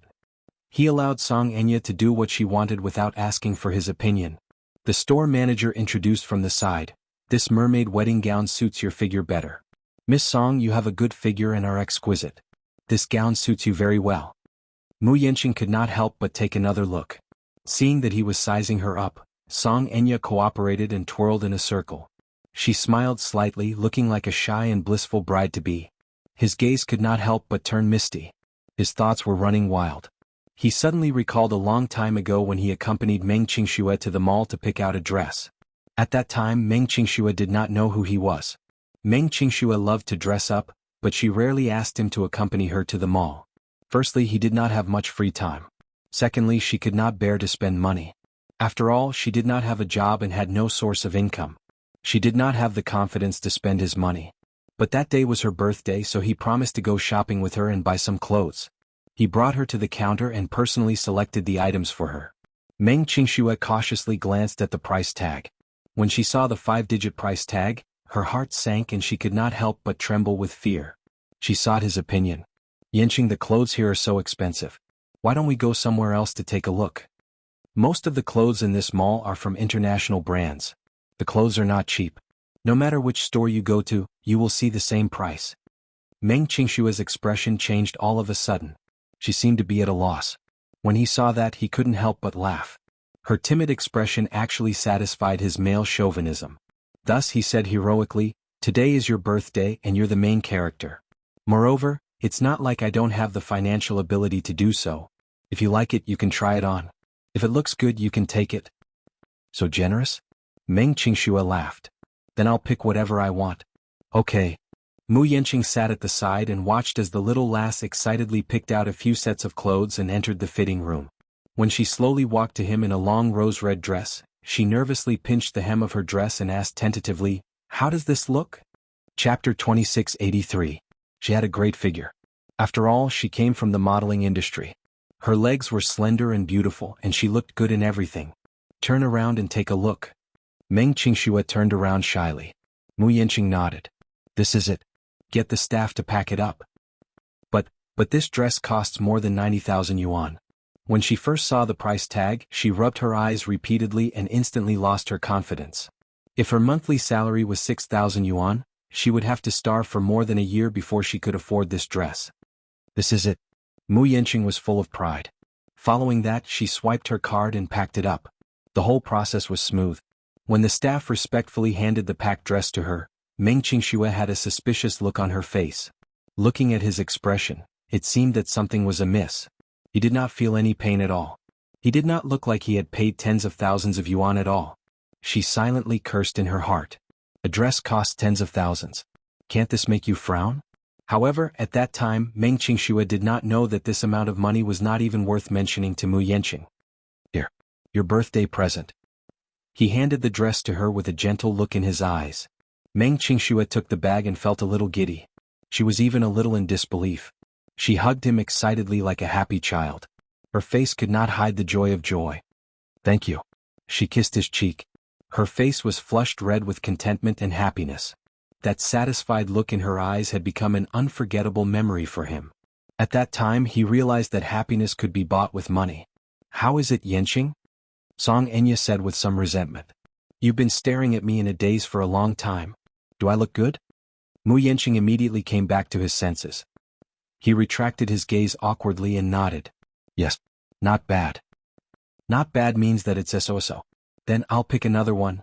Song Enya busied herself with picking out the gowns again, but Mu Yanqing's attention did not return to her. Throughout the whole process the two of them had different thoughts, each with their own thoughts. Upon reaching home, Song Enya could not be bothered to show off the wedding gown she had chosen to Jiang Qiming. She hurried upstairs to her room and dialed the number she had hung up in a hurry earlier. As soon as the call connected, she asked anxiously, "Are you sure you have the woman's exact whereabouts?" Meng Qingxue, 19 years old, 13 weeks pregnant, currently in Yen City, Black Dragon Pool Village. Yen City? It's a very remote city, and the economy is relatively backward. We had to go through a lot of trouble to find this place. Yen City is very far from the capital. She must have thought of secretly giving birth to the child in a remote town. Song Enya muttered the name a few times in her mind and was shocked. Yen City, Yanqing, she didn't know if Meng Qingxue did it on purpose or not. Did she not give up on this man? You said that she went to the hospital for a prenatal checkup with another woman? What's that woman's identity? Oh, we did check on that woman's identity, but we only know that she works at the police station. We couldn't find out anything about her relationship with Meng Qingxue. How could that be? Her information is blank. We couldn't even find her ID number. Chapter 2684. What do you think, Miss Song? Do you want to get rid of that woman? The subordinate asked subtly. Don't kill her. She furrowed her brows. Finding it tricky, she said, Don't act rashly. Listen to my instructions. I'll think about how to deal with the child in her stomach. Okay, I'll wait for your instructions. She hung up the phone. Suddenly there was a knock on the door. Startled, she trembled and asked, Who is it? And yeah, it's me. It was Jiang Qiming's voice. Only then did she calm down. She walked to the door and opened it. Jiang Qiming entered the room, only to find that the lights were off. She immediately rebuked, Why aren't the lights on? She turned on the lights, only to see a troubled look on her daughter's face. She frowned at once. Did something happen? Mom, there's something that I don't know if I should discuss with you. Hearing this, Jiang Qiming took it seriously. She sternly helped her to the bed and sat her down. She asked seriously, I was wondering why you look like you have something on your mind. Tell me about it so that I can give you some advice. Mom, I found out that Mu Yanqing has a woman. It seems that the two of them are still entangled. When Jiang Qiming heard this, she said disapprovingly, Mu Yanqing is young and impetuous. He's a playboy and has many women around him. I've heard before that he's very playful and has had many women. Isn't that normal? Mom, this woman is different. Oh. Jiang Qiming's expression turned serious. How is she different? I have a feeling that Mu Yanqing treats this woman differently. This woman is called Meng Qingxue. Of course, she's not in the capital now. The last time I bumped into her, I used reverse psychology to chase her away.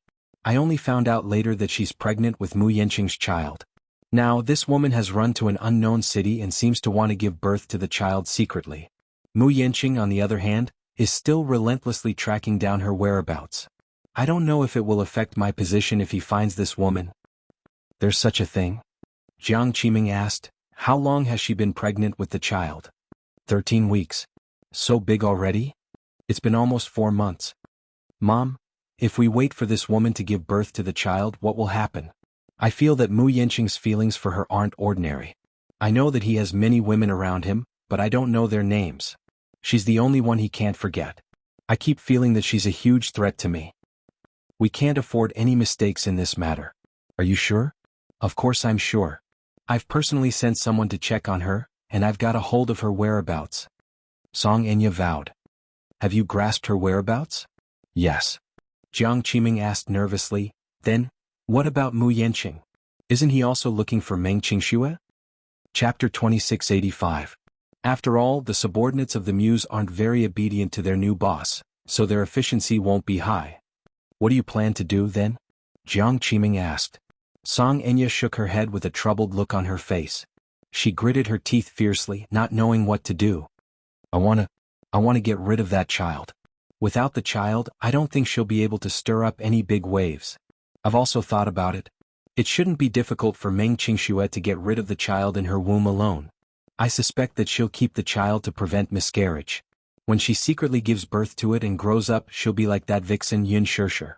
She'll think that a mother's status will rise because of her child. When that time comes, she'll bring the child back to the capital. The Muse value their bloodline, so how can they not acknowledge it?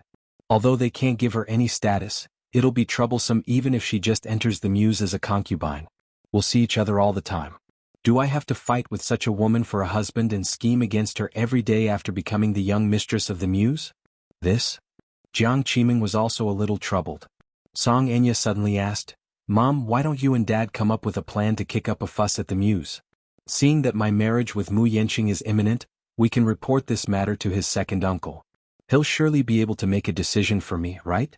We'll have a chance before the child is born. The Muse value their reputation. At most, we'll go to the media. Once it's exposed, the Muse won't sit idly by. We can't do that. Jiang Qiming rejected this suggestion. Why? Song Enya was puzzled. Won't you be offending the Muse if you do that? Mu Linfeng isn't a pushover. If you anger him, even the Song family won't be able to bear the consequences. What? Does the Song family deserve to be bullied by the Muse? The Songs aren't that easy to bully. I'm his fiancé, but where did that vixen Meng Qingxue come from? She's pregnant with his child. Shouldn't he give me an explanation? I'm not even married into the family yet I'm already being bullied like this. It's really unfair. Song Enya said righteously. Jiang Qiming immediately comforted her. Silly girl, you can't say that. Mu Yanqing had accepted this marriage passively in the first place. Think about it. He didn't even touch you, but you gave birth to a child. The entire Mu family doesn't approve of this marriage. If it weren't for the child in your belly, and the fact that the Mu family is in deep trouble at this time, and the marriage with the Song family can also support the Mu family with many resources. Otherwise, the Mu family would never agree to this marriage. If Mu Yaja were to encounter such a situation, he would definitely force her to abort the child in her womb without a word. He would never allow you to use such means to force him, but Mu Yanqing had just taken office and would not amount to much. He was soft-hearted and could not deny this child. Still, the Muse have a lot of complaints about this marriage. If you continue to bully them, they'll be even more dissatisfied with you. Jiang Qiming's analysis was clear and logical. It was obvious that she had a deep understanding of the relationship between the Muse and the Songs. Chapter 2686. Why don't we secretly control that woman and force her to abort the child?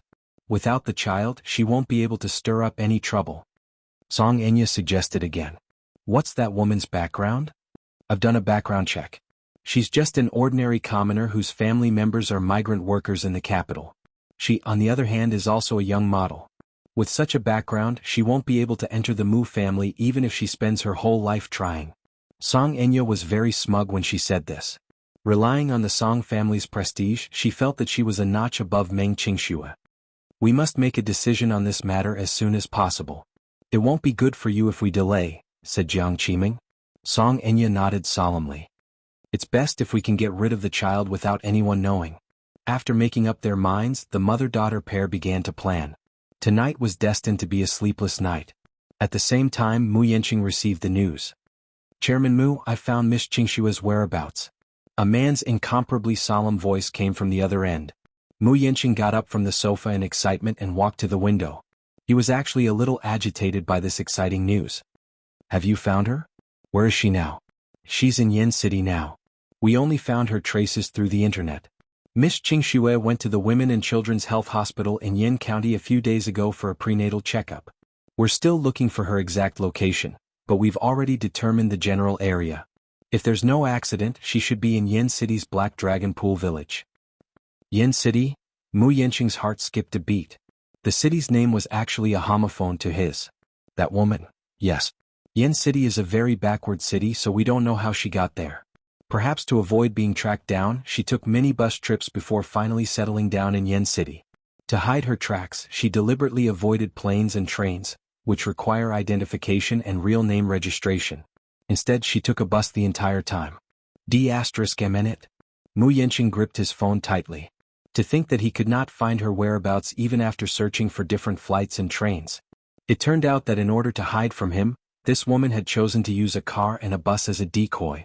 What was she trying to do? There should be a limit to her willfulness. She left without saying a word, leaving him baffled. The more he thought about it, the angrier he became. He could not wait to catch that lovable and detestable woman and teach her a lesson. Give me a precise location as soon as possible. Once you have her whereabouts, report to me immediately. Yes, Chairman Mu. Hold on. Mu Yanqing suddenly asked, how's the child in her stomach? I checked her medical records and found that she almost had a miscarriage some time ago. However, the recent prenatal examination report showed that the fetus's indicators were normal. Mu Yanqing's heart skipped a beat. Almost two. What exactly did she go through?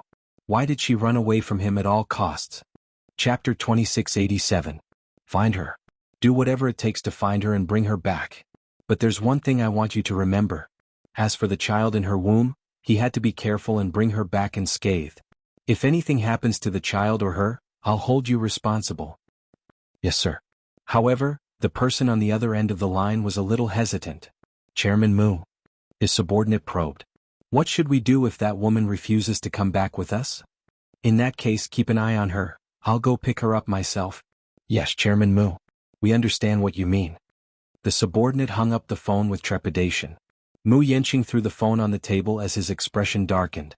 That woman would eventually return to his side. The Song family was also nervously coming up with countermeasures.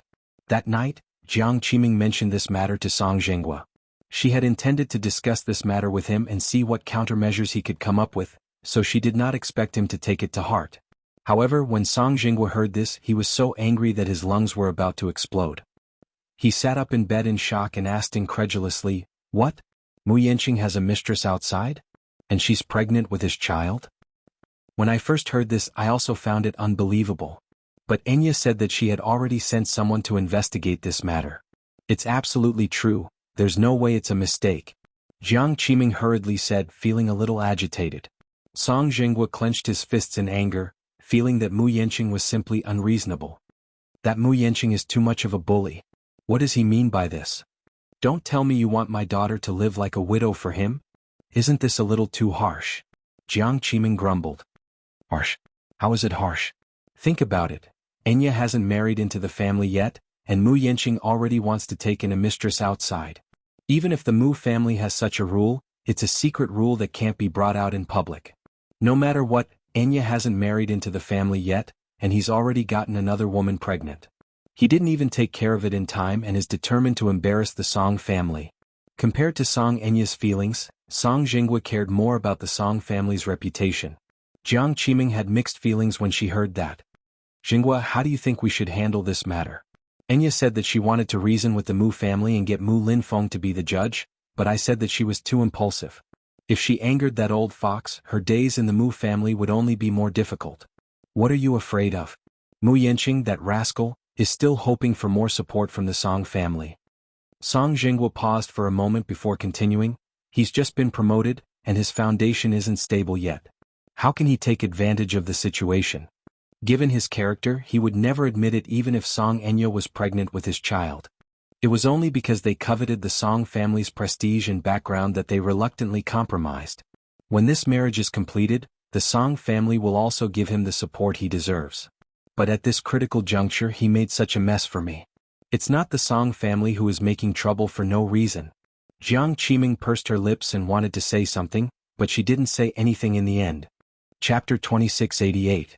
Song Jinghua replied with an which meant that he agreed with her suggestion. The next day, Song Jinghua invited Old Master Song and Song Enya's uncle, Song Jianjun, over for a grand family meeting. Old Master Song had a pair of sons. One of them was called Song Jianjun. As his name implied, he was born on Army Day, so he was named Jianjun.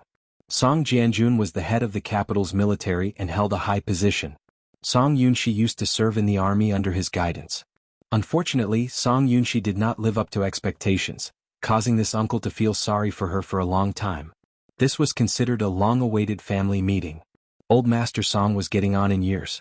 Although his body was still strong, his mental strength could no longer keep up with his age. Jiang Qiming served him well by the side. Old Master Song's face glowed the entire time. It was obvious that he was in high spirits. "Enya, Grandpa has been waiting for you to get married." Old Master Song clearly did not know the origin of this series of events. He only knew that his precious granddaughter was finally getting married, so naturally he was overjoyed. If he were to know how Song Enya's child came about, he would be driven to his grave. For a moment, Jiang Qiming and Song Jinghua looked at each other. They did not know how to bring up the thorny matter of Mu Yanqing and Meng Qingxue. Song Jianjun vaguely sensed that something was amiss and sized them up. Having been in power for so many years, he was already well trained. With just a glance, he could tell what the other party was thinking. Hence, he suddenly said, "Jinghua, Dad hasn't been feeling well recently. Why don't you ask Qiming to help him upstairs to rest for a while? We can continue discussing matters." Okay. As brothers, they had a tacit understanding of each other. Song Jinghua immediately understood his meaning and gave Jiang Qiming a look at the same time. Jiang Qiming immediately stood up and coaxed Old Master Song before helping him upstairs. Song Jianjun then asked, "Jinghua, what happened? You look like you want to say something but are hesitating. It's a rare happy occasion, yet you seem to have a lot of concerns. Is it because Dad is present that you can't say anything?" "Yes." Song Jinghua nodded solemnly. Following that, he revealed everything that had been troubling him. However, he chose not to reveal his niece's scandal and instead chose to keep it a secret. After all, no matter how close their relationship was, they still had to care about face. When Song Jianjun heard this, he immediately frowned. "This matter is indeed troublesome. I know a little about Mu Yanqing. He's not a bad person, but he's a little too unscrupulous when it comes to women. Since he was the one who made Enya pregnant, he should take responsibility. No matter how he used to be or how many women he had, now that he's about to get married, he should cut off all those messy relationships before he gets married." In the Song family, when Song Jianjun was born, he was trained by Old Master Song from a young age. When Song Jinghua was born, it was already a peaceful era. Therefore, in comparison, Song Jianjun inherited Old Master Song's upright and plain-spoken character and orthodox way of doing things. Song Jianjun's character was absolutely indisputable. As for Song Jinghua, it was not as if he had never taken a detour in his political career. More or less, he still relied on Song Jianjun to smooth things out. Chapter 2689. At this point, Jiang Qiming also walked down and returned to her seat. "That's right. Big brother, give us an idea. How should we handle this matter? Why don't we bring this woman back first? We'll discuss the rest later." Song Jianjun's words were immediately met with Song Enya's objection. "Uncle, that won't do." She huffed angrily. "It doesn't matter whether we bring this woman back or not, but the child in her stomach must not be kept. It's a scourge if we keep it. In my opinion, why don't we get rid of the child first? It won't be too late to deal with that woman after that." "Enya? How can you be so ruthless?" Song Jianjun seemed to be extremely surprised. How could she be so vicious at such a young age? Although the child had not been born yet, it was still a small life. Would it not be a sin to kill it just like that? He had been on the throne for so many years, and the number of lives he had taken was not small. However, the majority of them were not innocent. They had all died for a reason. However, with so many lives in his hands, retribution came as he got older.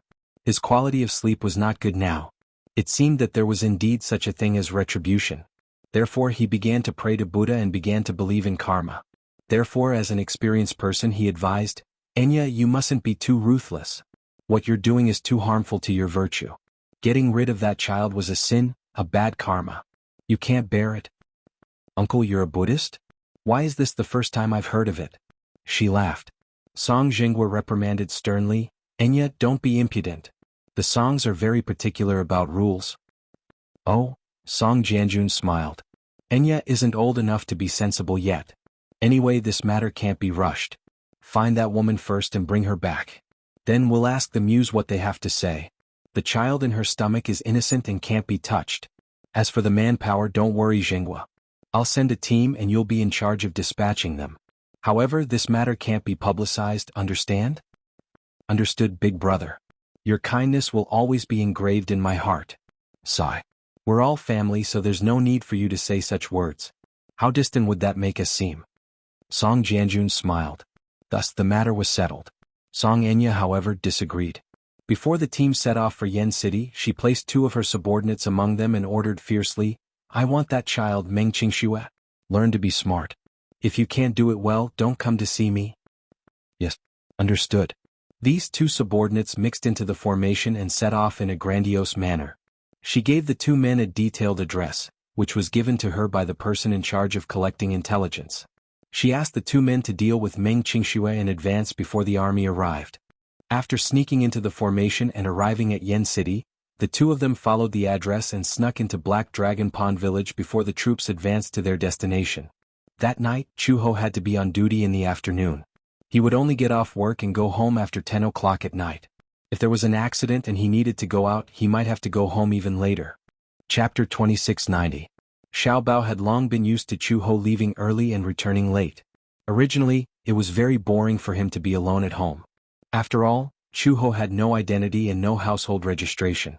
He didn't even have a birth certificate, let alone be able to go to kindergarten like other children. Although the kindergarten in the village was old and shabby, it still followed the rules. A child like Xiao Bao with no background could not enter the kindergarten at all. Therefore, when Chuho went to work, he could only watch TV at home or play with the children in the village. However, the children in the village did not like this fair and tender little fellow. Therefore, this little fellow who had grown up in the village was very clean and too delicate, like a child from the city. He was not even willing to play with mud. Needless to say, Xiao Bao was quite a clean freak despite his young age. Children of his age were still playing with mud, but he snorted at it. Therefore, Chuho bought him a comic book and a small picture book.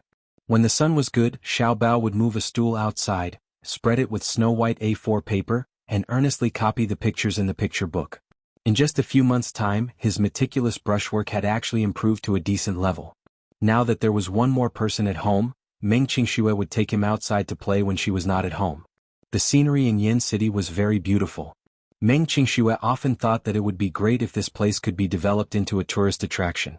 The terraced fields, the sea of flowers, the blue sky, and the white clouds, without the smog and pollution of the heavy industrial city, everything was indescribably beautiful. Have you seen a green lake? Have you ever seen a stream so clear that you could see the bottom? It could be seen everywhere. Meng Qingxue also liked to draw when she was young, so occasionally she would take Xiao Bao to the wild to sketch. Most of the time she would lie in the field with him and look up at the sky. Auntie Qingxue, do you think the name Mom gave me, Xiao Bao Chu, sounds good? A lot of people say that my name is tacky. Meng Qingxue couldn't help but laugh. Xiao Bao, you're so cute. This means that you're an amazing treasure in your mother's heart. Then, Chu Xiao Bao turned over and laid down beside her.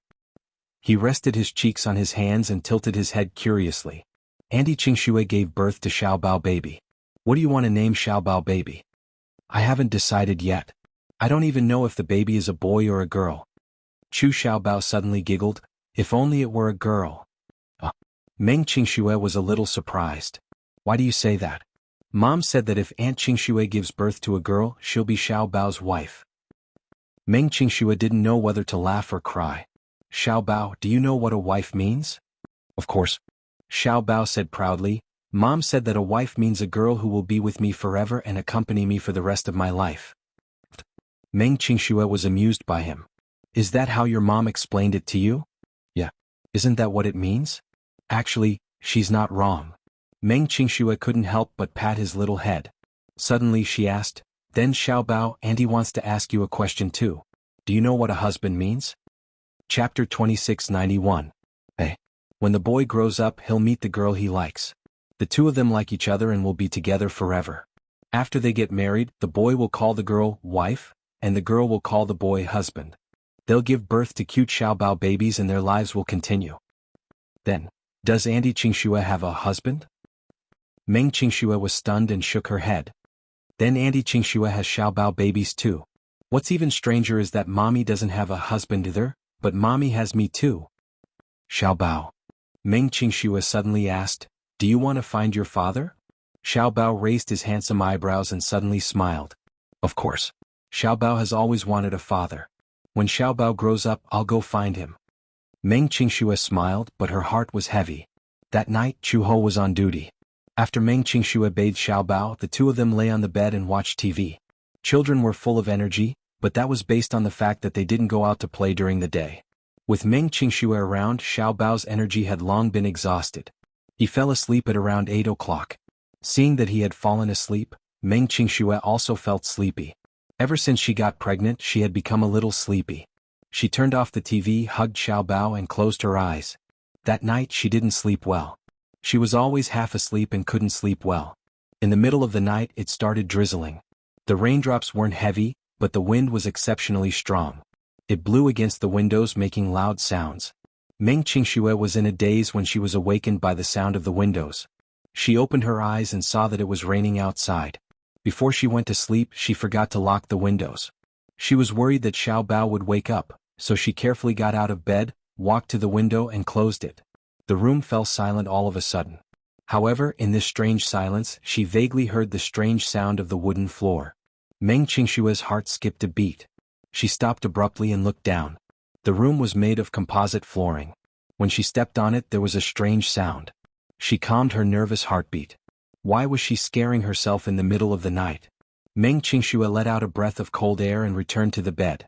However, she suddenly heard the strange sound of the wooden floor creaking again. She suddenly widened her eyes and looked at the empty ceiling. This time, she knew very well that this strange sound did not come from the wooden floor.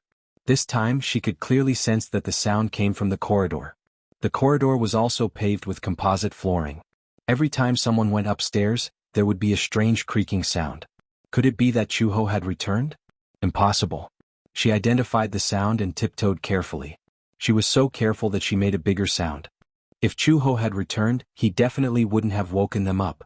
Chu Ho's movements were extremely light. He walked as if he was flying. It was impossible for him to make such a big sound. It definitely wasn't Chu Ho. Chapter 2692. She immediately reached out to lock the door, but in a flash the person outside the door turned the doorknob. Following that, with an extremely brutal force, the man kicked the door open and barged into the room. Meng Qingxue was caught off guard and fell backward to the ground. In order to protect the child in her stomach, she deliberately used her hands to support herself, but she still fell hard. Ugh! Meng Qingxue frowned in pain. With a click, the lights were turned on and the entire room was lit up.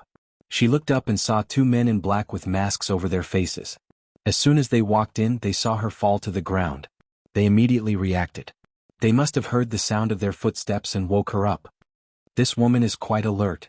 The man sneered as he took out a photo from his clothes and compared it with Meng Qingxue's appearance. "You're Meng Qingxue, aren't you?" Meng Qingxue gritted her teeth. She thought that these two men were sent by Mu Yanqing. Her face turned extremely gloomy and she denied it without thinking. "I'm not?" "You're not." The man threw the photo at her. "You look exactly the same and you're still quibbling with me?" Hearing their vulgar words, Meng Qingxue frowned again as her heart pounded wildly. She did not know what time it was, nor did she know when Chu Ho would be back. She was very clear in her heart that with her current pregnancy and lack of strength, she was definitely not a match for these two burly men. She could only think of ways to stall for time. "Who are you?" Meng Qingxue mustered up her courage to ask. The two men looked at each other and then at her again. Their gazes were vicious. "You don't have to ask anything. Hand over the child obediently." Meng Qingxue was stunned. Hand over the child? She was stunned for a moment, not understanding what they meant. Here he had made a laughable mistake. The two men left in a hurry, and Song Enya gave them instructions too hastily. She only said that she wanted a child, but she did not specify in detail whether it was the one she was pregnant with or a lively child. The two men thought that their master wanted a child of about 4 or 5 years old. Hence they did not think much of it. Furthermore, Meng Qingxue was only 3 months pregnant. Her lower abdomen was not very obvious and she had a good figure. It was impossible to tell that she was pregnant. Naturally, they did not think too much about it. "Don't play dumb. Where's the child? Hand the child over obediently and save you from suffering." Meng Qingxue bit her lower lip hard when she suddenly realized something. Her heartbeat quickened. Oh no! Chu Xiao Bao. The noise of the two men startled the child sleeping soundly on the bed. Xiao Bao was woken up by the argument. He opened his sleepy eyes and rubbed them with his hand. He was still sleepy. When he saw that the lights were on, he was startled and immediately closed his eyes. He called out sleepily, "Auntie Qingxue." His childish voice instantly attracted the attention of the two men. Chapter 2693. Big brother, don't tell me that the child master wants is this child? A man muttered softly. Shut up. Anyway, take the child away first. That person ordered, and his underling reached out a pair of large hands to Xiao Baochu. Xiao Baochu felt a pair of coarse hands touching him, and he opened his eyes in confusion. He heard Meng Qingshua's hoarse voice exploding in his ears. Xiao Bao, run. There are bad people. Xiao Baochu was instantly startled awake. He opened his eyes and almost without any reaction, he was grabbed by the collar by the man. He was shocked and frightened and he started to cry. Let go of me. Let go. Go. The two men exchanged a look and they understood each other tacitly. When Meng Qingxue saw that they were going to take away Xiao Baochu, she was so shocked that she immediately rushed up and grabbed one of the men's clothes tightly. She was so anxious that tears fell from her eyes. Don't take him away. He's innocent. The child you want is in my stomach. In my stomach? The person you want to take away is me. Don't implicate the innocent. I'm the person you're looking for, not this child, and I have nothing to do with this child. I beg you, don't hurt him, okay? Get lost. That man pushed her away, carried the crying child, and hurried down the stairs. Meng Qingxue chased after him without a care. Hearing Xiao Bao's continuous crying, her mind went blank. She didn't even care about the child in her stomach, and she chased after the two men, crying and shouting, "The child you're looking for is in my stomach. Not this child. You've got it wrong. You've got it wrong." She didn't hesitate to sacrifice herself and made the worst decision. Even if she was taken away by this group of people and forced to abort the child, she couldn't implicate the innocent child. However, no one believed what she said. They only thought that she was playing hard to get. The two men kicked open the door. A van with a fake license plate was parked outside. They opened the door and were about to shove Xiao Baochu in when Meng Qingxue rushed up in a panic. She threw herself beside one of the men and reached out to snatch the child. Xiao Baochu immediately reached out to grab her hand. The man beside her reacted quickly and grabbed Meng Qingshue's wrist tightly. "I told you to get lost, didn't you hear me?" As he said that, he kicked Meng Qingxue to the ground. With a kick to her knee, Meng Qingxue let out a muffled groan, staggered and fell to the ground. At this moment, the drizzle was the rain of the rain. The road suddenly became muddy, and Meng Qingxue fell to the ground, covered in mud. Xiao Baochu saw that Meng Qingxue was in such a miserable state, so how could he let it go? The little guy's heart burned with anger. He opened his mouth and bit the shoulder of the man who was holding him. "Ah!" The man screamed and cursed fiercely, "Mother asterisk cur! You little bastard!" As soon as he finished speaking, a slap was thrown. Xiao Baochu was slapped hard in the face. His body tilted and he fell backward. His head hit the window post hard and his vision turned black. He actually fainted. Seeing that the child had fainted, the man finally smiled in satisfaction. This way it finally stopped. That's good. Chapter 2694. Don't hurt him. Please, this child is innocent. His name is Xiao Bao. He's not the child you're looking for. The person you're looking for is me, isn't it? Meng Qingxue pleaded bitterly. However, no one paid any attention to her. The two men closed the door and locked it before getting into the car. One of them sat in the driver's seat while the other sat in the passenger's seat and started the car. Meng Qingxue saw the car slowly start and drive away. She immediately struggled to get up and limped after it. "Xiao Bao! Xiao Bao!" She cried at the top of her lungs, but the car still sped away mercilessly. "Xiao Bao!" She kept chasing after it, but the despair in her heart was expanding infinitely. It was only when the car was far away that Meng Qingxue, panting heavily, staggered a few steps after it, but in the end, her physical strength was exhausted. Her vision blurred and soon she fell into a whirlpool of darkness and fainted in the rain. Not far away, the sound of car horns could be heard. It seemed that a large number of cars were driving toward this place. Rows of Nissan cars drove in the direction of the village. Nissan cars. These were all military vehicles. The first car was an Audi A8 with its high-beam headlights on. The driver saw a woman lying on the ground not far away.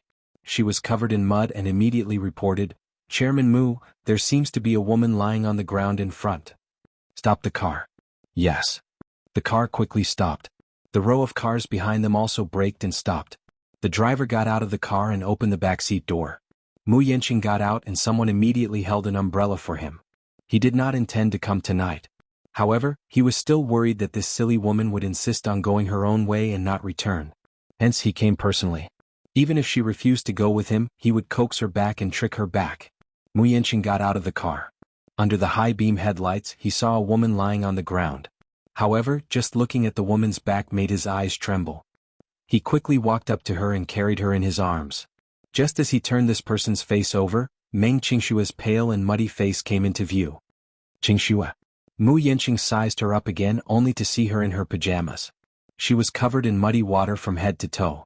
What was more alarming was that she was so cold that it made one flustered. Qingxue. What was going on? Why did she faint here for no reason? Didn't she say that she was carefully nurturing the fetus in this unknown village? How did he end up in such a sorry state? Qingxue. Mu Yanqing could not afford to wait any longer. He immediately pulled Meng Qingshui into his arms and hurriedly got into the car while calling her name anxiously. Go to the hospital. Go to the hospital. Mu Yanqing's face never betrayed his panic before. He hugged Meng Qingshui tightly in his arms and caressed her face with heartache. His heart was beating wildly. Qingshui, don't scare me, okay? I'm late, it's my fault. Don't scare me. He had never realized that he was so afraid of losing a person. His assistant at the side cautiously comforted him. Chairman Mu, don't be nervous. We'll send Miss Qingshui to the hospital immediately. Mu Yanqing did not have the time to care about her. He hugged Meng Qingshui tightly and trembled in fear. Chapter 2695. The car sped along at a high speed. The rain gradually became heavier and bean-sized raindrops pitter-pattered against the car window. Mu Yanqing hugged Meng Qingshui tightly in his arms. At this moment, the person in his arms was already drenched in cold sweat. It hurts, a faint moan sounded. Mu Yanqing looked down in shock, only to see Meng Qingshui squinting her eyes. The flashing lights outside the window flashed across her face, and he could vaguely see the fine beads of cold sweat on her forehead. Where does it hurt? Mu Yanqing's expression suddenly became nervous. It hurts. Meng Qingshui regained her consciousness in the darkness and felt a sharp pain in her lower abdomen. She could not help but touch her lower abdomen. The waves of pain almost exhausted all her willpower. Her back was as stiff as a rock and her body was so tense that she could not move. Someone seemed to be calling her name by her ear. It was a familiar voice, but she did not want to hear it again. Qingshui. She widened her eyes a little, and her vision gradually became clearer. Mu Yanqing's nervous and anxious face came into view. Qingshui, how are you feeling? You said you're in pain. Where does it hurt? Meng Qingshui, who was in a daze, did not realize who the man in front of her was. She only held her abdomen in pain. My child? Meng Qingshui was still in a daze, but subconsciously she was still thinking about the flesh and blood in her abdomen. It hurts. Mu Yanqing's heart ached so much that he hugged her tightly, but he could only watch as she curled up in his arms, trembling all over. Qingshui, don't be afraid. With me here, the child will be saved. Qingshui, hang in there. We'll be at the hospital soon. Mu Yanqing caressed her pale face with heartache. Not only will your child be saved, but we'll also have a second child, a third child. Qingshui? Meng Qingshui was in so much pain that she clutched his collar tightly, panting heavily. Mu Yanqing could not help but feel a little anxious. He questioned coldly, when will we reach the hospital? The chauffeur hurriedly changed the direction and reported, Chairman Mu, don't worry. The GPS shows that we're 1 kilometer away. Mu Yanqing gritted his teeth and lowered his head to look at Meng Qingshui, who was as stiff as a rock, in annoyance. The car quickly drove into the hospital. The medical staff rushed over immediately. Mu Yanqing carried Meng Qingshui out of the car. When the doctors saw this, they hurried over to help, but he subconsciously resisted them from touching her and immediately glared at them. Get lost. This man was so hot-tempered. She then looked at the woman in his arms. Her face was pale and covered in cold sweat. She was probably a little irritable because she was overly worried. The doctors couldn't help but feel a little annoyed. However, when they looked at the license plate of the Audi A8 again, the group of people caught a glimpse of rows of Nissan cars with military license plates quickly driving into the hospital. When they looked at the license plate, it was a special license plate of Beijing XXXXX. They knew that the tall men who came out of the car were all dignitaries from Beijing. Oh my God. This is Yen City, such a small city. How did it attract the attention of these dignitaries from the capital? They immediately understood that no matter how impolite this handsome man was, they could not show their impatience on their faces. Otherwise, they would definitely get into trouble if they angered these bigwigs who were not to be trifled with. Chapter 2696. Mu Yanqing personally carried Meng Qingxue to the gurney and looked up anxiously. "Doctor, what are you waiting for? She's screaming in pain. Didn't you hear her? Hurry up and see what's going on." Only after he gave the order did the doctors gather around. "Where is the patient injured?" When I arrived, she had already fallen to the ground. "And?" Mu Yanqing continued in a low voice, "She's pregnant." "Are you her family member?" asked the doctor. Mu Yanqing blurted out without thinking, "I'm her man." "Sir, please calm down first. Don't be nervous. We'll send her to the emergency room immediately." With that, the doctor hurriedly pushed the gurney and rushed to the emergency room. Mu Yanqing chased after a few steps, but suddenly realized something. He stopped in his tracks and looked down, only to see a trace of red blood on his right sleeve. "Chairman Mu Yu." Seeing him stop, the assistant behind him walked up to him, only to see the shock in his eyes. Following his line of sight, he also saw a smear of red on his sleeve. Mu Yanqing's hand suddenly trembled. How did this happen? He clenched his trembling right hand so tightly that the veins on his wrist popped out. Late at night. The sky in the capital was also gloomy. Song Jinghua stood by the window. Tonight was destined to be a sleepless night. Suddenly the phone rang. Jiang Qiming, who was anxiously waiting on the sofa, jumped up and rushed to the landline to pick up the receiver. "Hello? Madam Song." A nervous voice came from the other end. Jiang Qiming tried her best to suppress her nervousness and pretended to be calm. "Madam Song, I'm sorry, it's our fault for not being able to bring that woman back." "What do you mean?" Before Jiang Qiming could ask further, Song Jinghua rushed over, snatched the receiver and questioned coldly, "What's the situation?" "Mr. Song, I'm really sorry, by the time we arrived, the Mu family had already arrived." "What?" Song Jinghua was stunned. "When we arrived, we saw a row of cars driving out of the village. We looked at the license plates and found that they were all transferred from Zhengkou in the capital. We guessed that the Mu family had sent people to take Meng Qingxue away before we did." Song Jinghua gritted his teeth in anger. Trash. Bang. He hung up the phone fiercely and fell heavily on the sofa, looking extremely irritated. Jiang Qiming immediately asked, "Jinghua, what's going on? Didn't you bring him back successfully?" "No. This bunch of trash, they were one step too late, the Mu family had already snatched her away." "What?" Jiang Qiming furrowed her brows anxiously. "Are you sure? Are they from the Mu family?" "The car's license plate is from Zhengkou. Other than Big Brother, only Mu Linfeng has the ability to transfer people from Zhengkou in the capital." Jiang Qiming was vexed. "Aya, what should we do now?" Song Jinghua flared up. "What can I do? Can you stop nagging beside my ear? My head is going to hurt from your nagging." Chapter 2697. Time felt so long that it felt like time had frozen. Just as she was in a corner, her phone suddenly rang. Almost instinctively, she answered the call and brought it to her ear. "How is it?" "Miss Song, we've brought him here." "Where are you?" "We're on the highway, but due to the long journey, we'll probably reach the capital tomorrow morning." Although the distance between Yin City and the capital was far, it only took a little more than 7 hours via the highway. She immediately said, "I'll send you the address right away. I'll wait for you there tomorrow morning." Okay. After hanging up the call, she immediately sent an address over. Alas, she did not know that her instructions were not clear enough. The person brought back by the 2 men she sent out was not the one she wanted. In the car, Xiaobao slowly woke up. He opened his eyes and gradually regained his clarity, only to see a pitch-black car. Next to him was a car window, through which he saw a flash of darkness. On the highway the car sped along, its engine roaring. Xiaobao frowned. The back of his head had been hit and it was dazzling. He shook his head and tried to move, but he realized that his hands were cuffed behind his back. His mouth was also taped so he could not make any sound. He was shocked and scared. Isolated and helpless, he did not know where this car was taking him. Are they human traffickers? The village was often visited by human traffickers. At first he did not know the identity of these strangers who came in and out of the village, but he saw that they were all carrying very small babies in their arms. Some were 1 year old, some were 2 or 3 years old, and they were all crying. According to the children in the village, these were human traffickers who abducted children from the big cities and sold them to remote villages at high prices. Most of them changed hands for 20 to 30,000 yuan. A child from a village in Black Dragon Pool village was bought from these people for 20,000 yuan. At a young age he already knew the term human traffickers. Could it be that he had also been abducted? Was he going to be abducted to the ravine and sold? Chu Xiaobao was trembling in fear. Perhaps it was because he was extremely frightened that he forgot to cry for a moment. He stared at the two men in the driver's seat and the passenger's seat. His mother had once warned him that if he met bad people, especially criminals, he must not cry loudly when there were no outsiders. Otherwise he would definitely be treated crudely.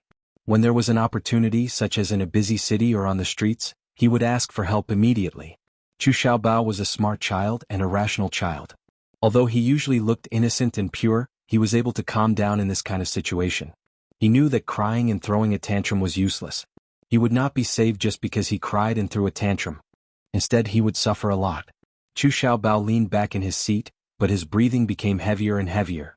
The man in the co-pilot seat turned around and saw that he was awake but didn't cry. For a moment he was surprised. If it were any other child of this age, they would have been scared to the point of crying and screaming. However, this child did not even make a sound other than crying pitifully. It was really strange. This child actually doesn't know how to cry. Chapter 2698. Mom? He mumbled fearfully with tears in his eyes. However, Chu Xiaobao would never have expected that this accident would become a turning point in his life. In retrospect, he would be grateful to the two men who had taken him away. Of course, this was all in the future. The night deepened. At the police station, a police car was parked at the entrance. The car door opened and Chu Ho got out of the car with a man in handcuffs. He pushed him. Behave yourself. The man seemed to be unconvinced. He was shirtless and had tattoos all over his left and right arms. His hair was dyed in various colors and he looked like a bandit. He cursed, F***CKUB**TC. His breath reeked of alcohol. Chu He frowned and waved her hand to disperse the strong smell of alcohol.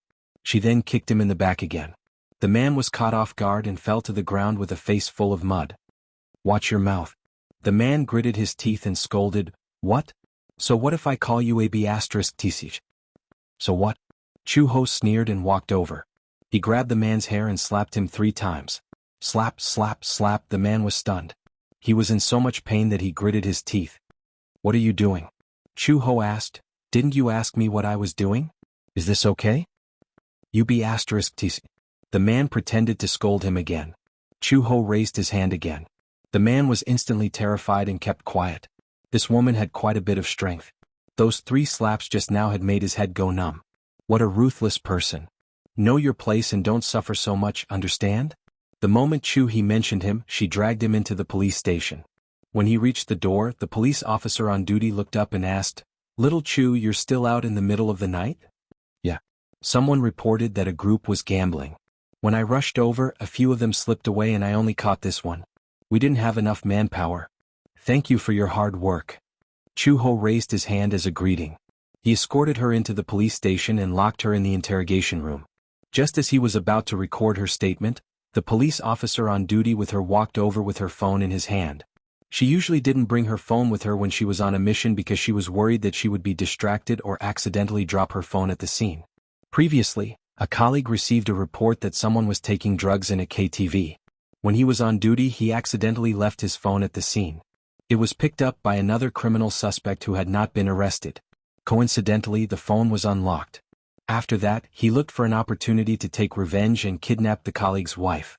Fortunately, the danger was averted. Little Chu, something seems to have happened to your family. Chu Ho paused in the middle of preparing the documents. He raised his head and frowned. What happened? It's your neighbor who called. He said that something seems to have happened to your house. You should quickly ask for leave and go back to take a look. Chu Ho took the phone and looked at it. It was her neighbor Song Chao, and she frowned. Her colleague seemed to understand her concerns and patted her shoulder gently. Since something has happened to your house, you should quickly go back and take a look. If anything happens here, I'll take care of it for you. Chapter 2699. What crime did you commit? Gambling. Okay, I got it. Go back quickly. Chu Ho did not delay any further. She did not even have time to change out of her uniform. She took the phone and rushed out of the door. She started the car and dialed Song Chao An's number. The call was quickly connected. Hello. It's me, Chu Ho. Chao, and what happened? Sister Chu, please come back. Something happened at your house. An hour ago, 2 men rushed into your house and seemed to have abducted Xiao Bao. When I walked out of the door, I saw Meng Qingxue running after them. She fainted on the ground. I held an umbrella and was about to rush over to help her up when a few more cars arrived. A few people got out of the cars and took her away. I don't know where they went. Where did the car drive to? It seems to be in the direction of the county. Could she have been sent to the hospital? Chu Ho's facial muscles stiffened. She hung up the phone, put on her helmet, and rushed to the county's hospital. There was only one big hospital in the county. The police station was not very far from the county. When she arrived, she was surprised to see a row of high-end cars parked at the entrance. She was very sensitive. Looking at the license plates, she guessed that they were from the capital. However, the license plates were a little unique. They were white with red lettering and were not ordinary license plates. She instinctively associated these cars with Meng Qingxue. Her heart tightened. She was so anxious that she did not even have the time to lock her car. Hugging her helmet, she rushed into the emergency room. Only 2 rows of lights were on at the entrance of the emergency room. She walked over and was surprised to see a row of men in suits standing at the entrance. Her sixth sense told her that Meng Qingxue had been sent to the emergency room. Chu Ho walked over. When she got close, she was stopped by a few tall and burly men. "Sorry, you're not allowed to come close." Chu Ho looked up and said coldly, "I'm looking for Meng Qingxue." Upon hearing the name Meng Qingxue, the men looked at each other in surprise. Mu Yanqing was sitting on a bench by the entrance, holding his forehead with a troubled look on his face. Suddenly, someone approached him and cautiously reported, "Chairman Mu, there's a woman looking for Meng Qingxue." "Who?" "I'm not sure, but he was wearing a police uniform." Mu Yanqing raised his head and followed the man's line of sight, only to see a woman standing upright a few meters away. She was holding a helmet in her hands with a deep look in her eyes. His pupils couldn't help but shrink. He felt that this woman's face was very familiar, as if he had met her before. "Let her come over." He remembered that his subordinates had investigated this woman before. This woman was probably the one who had helped Qingxue settle down. Yes.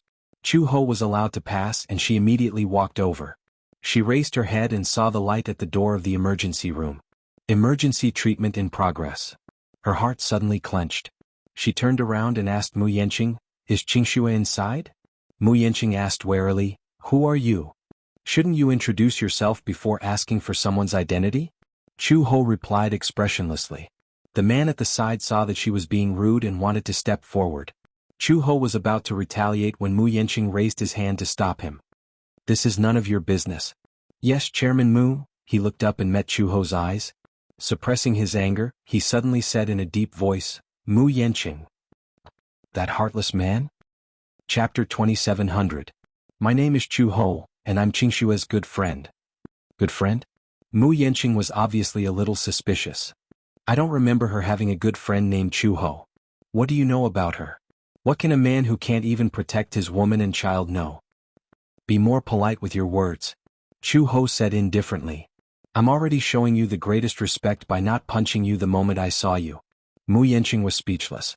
Chu Ho had no intention of bickering with him and slowly explained, "I met her more than a month ago. At that time she had just arrived in Yen City and was unfamiliar with the place. She was harassed and bullied by 2 hooligans.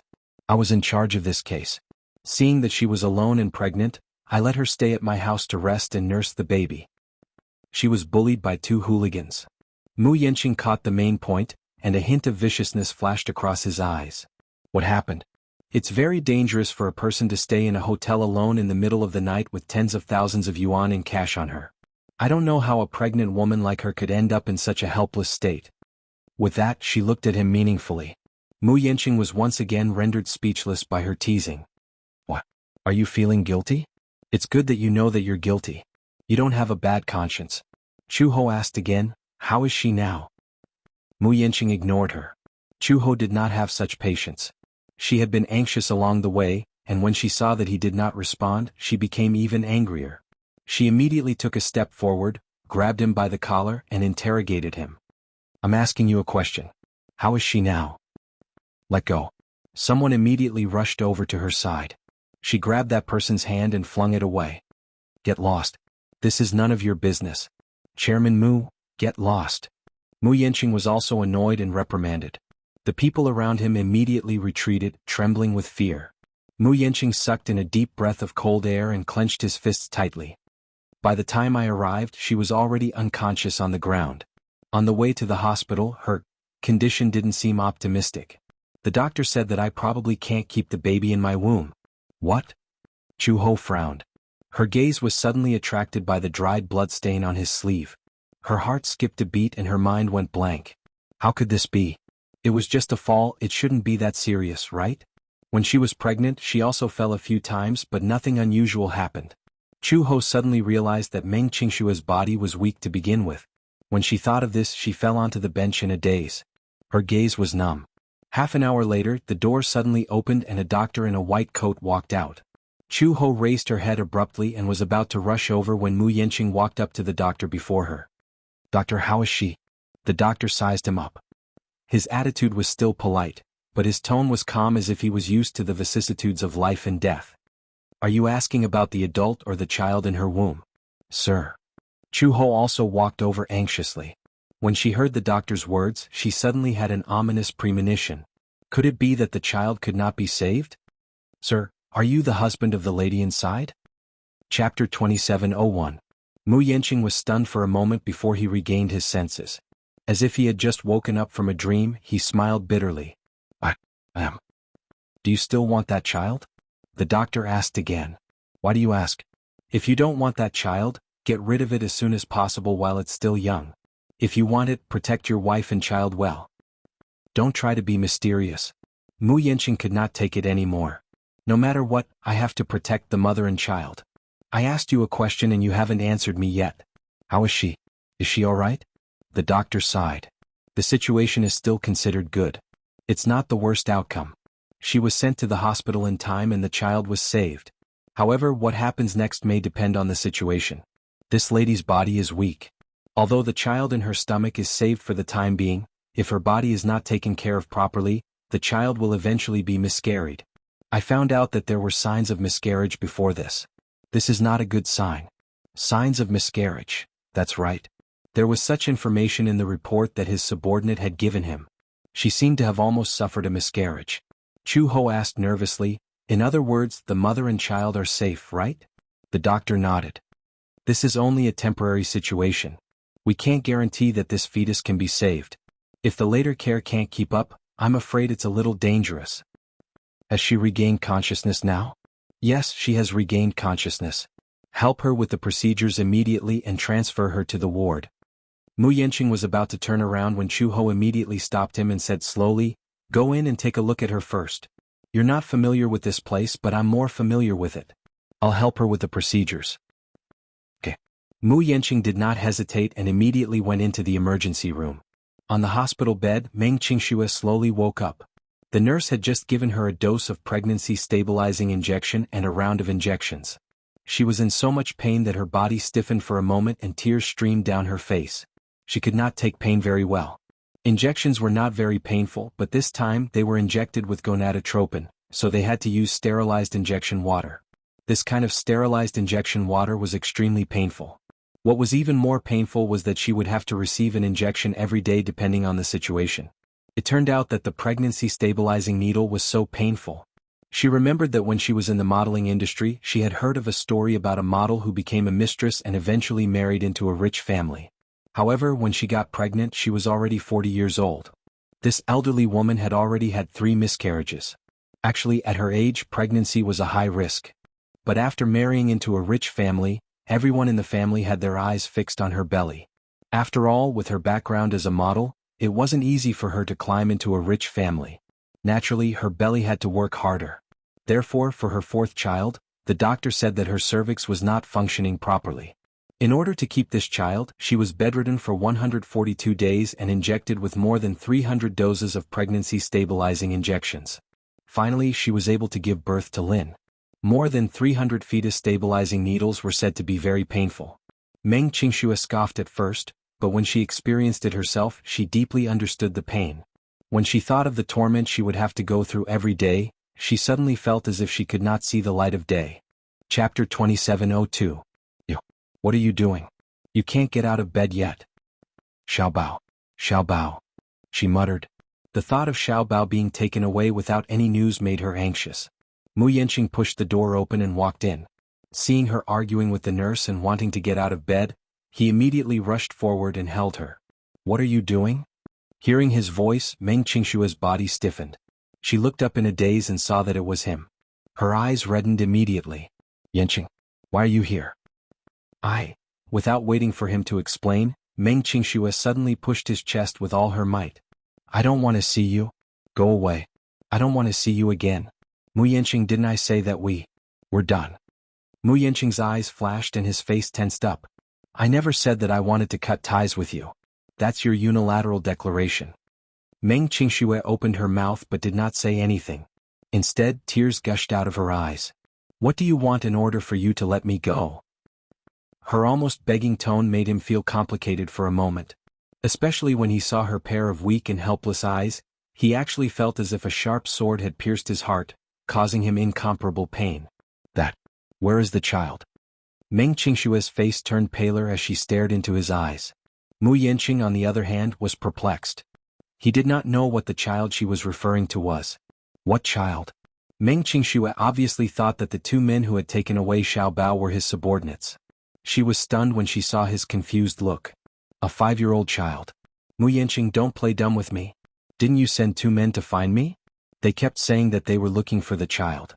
Aren't they here for the child in my stomach?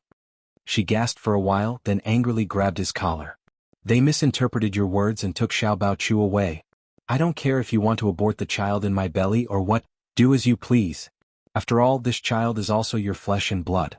You have the right to decide her life and death. I won't hide anymore, I won't run anymore. But that child is innocent. I don't understand what you mean. Qingxue, have you misunderstood something? Mu Yanqing was baffled. Didn't you send someone to look for me? Of course. However, I definitely did not give any other orders. I sent people to look for you, not to kill the child in your stomach. Mu Yanqing vowed solemnly. Meng Qingxue was startled, and her face immediately turned pale. What did you say? Mu Yanqing explained. Qingxue, do you know? After you left, I've been trying to track you down. It wasn't easy to get news of you, so I rushed over without stopping. As for the child in your stomach, I will never abort it. I'm more than happy that you're willing to give birth to it for me. I'll take on the responsibility of a father and raise the child together. Meng Qingshue's eyes lost focus. She was not in the mood to listen to him, but her mind was constantly reminding her of a fact. Since those 2 men were not sent by Mu Yanqing, who could they be? Chapter 2703. Then who could it be? Where could the child have gone to?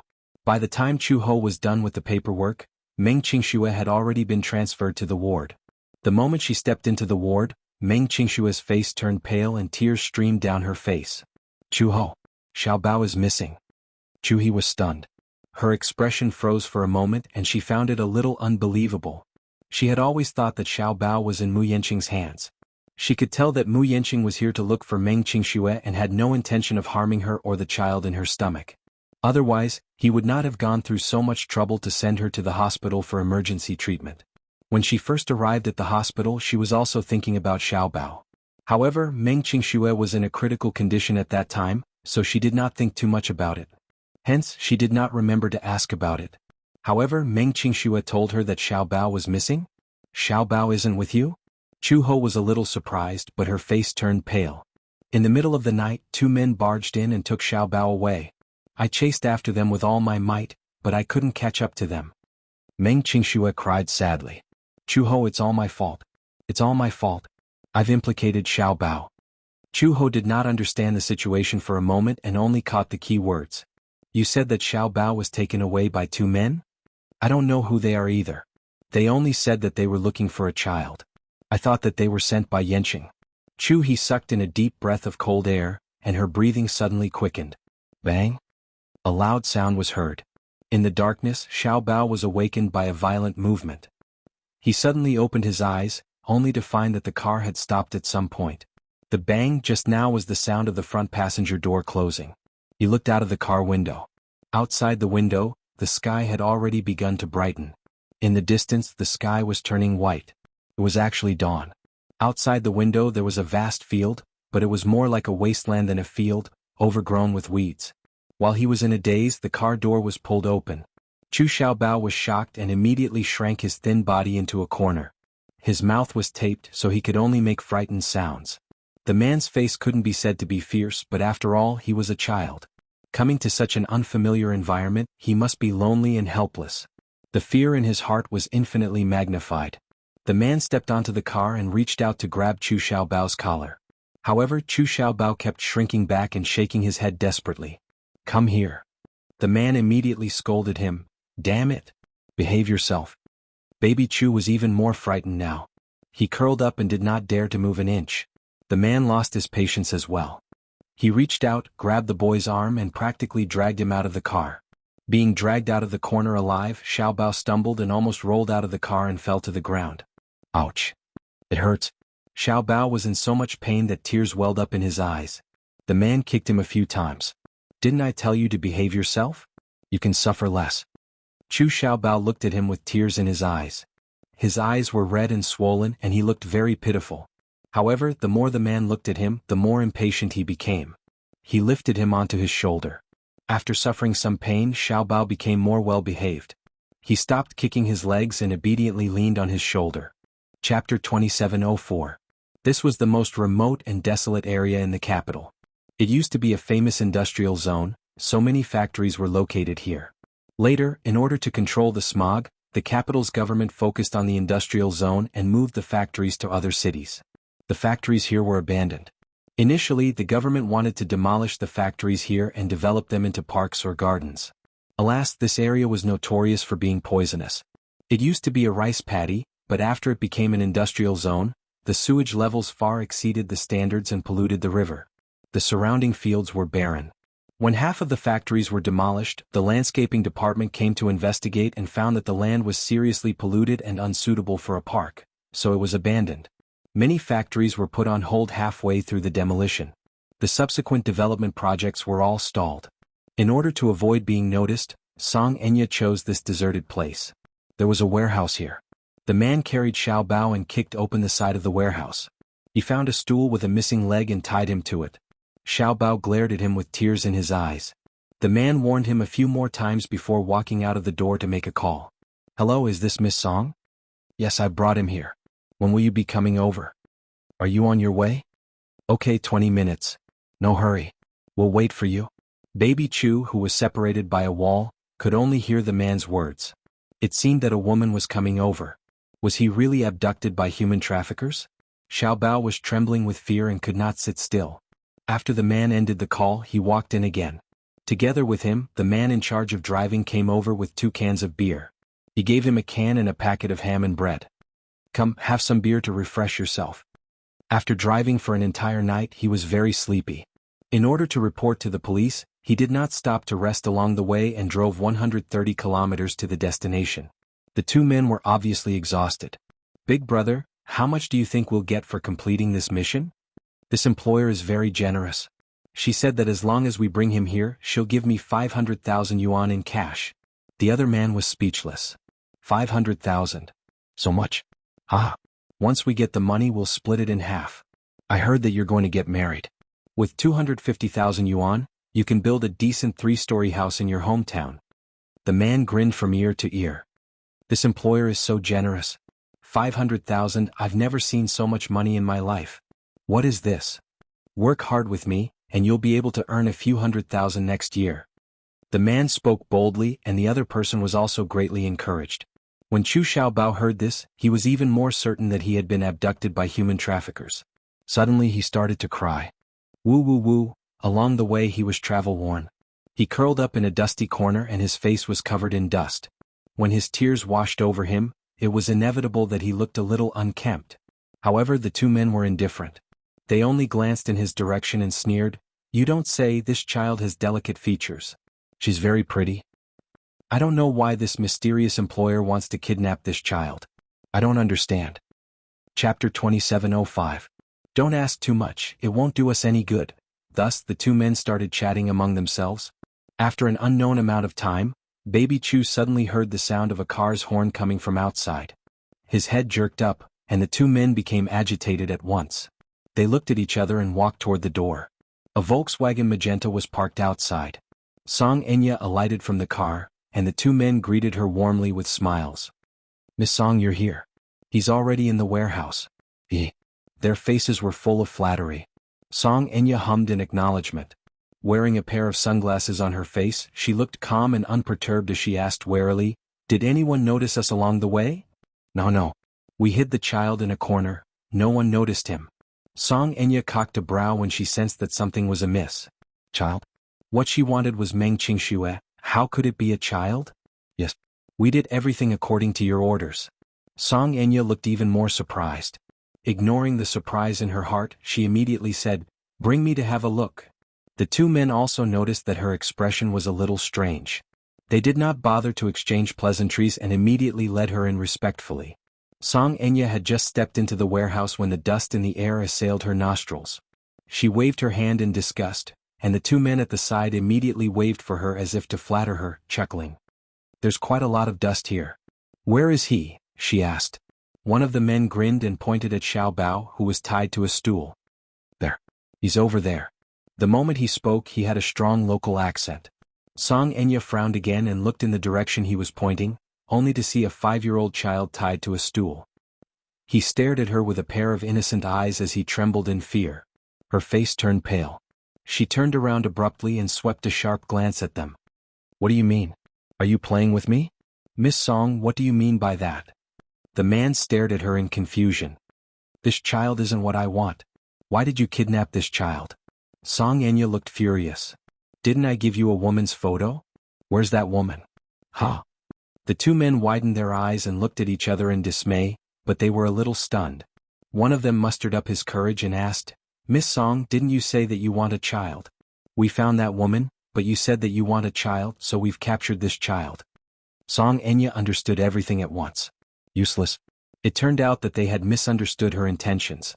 They had kidnapped the innocent child and brought her here, but the person she wanted was not brought here. She was so angry that she wanted to slap each of them. Fortunately, she still had a trace of reason. These two men came from remote villages.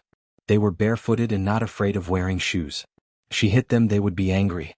In the wilderness, she could not guarantee her safety. She forced Song Enya's Song Enya good.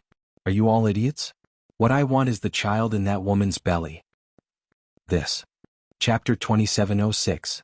After a long while, they finally reacted and asked tentatively, "Does this mean that we've got the wrong person? This deal doesn't count."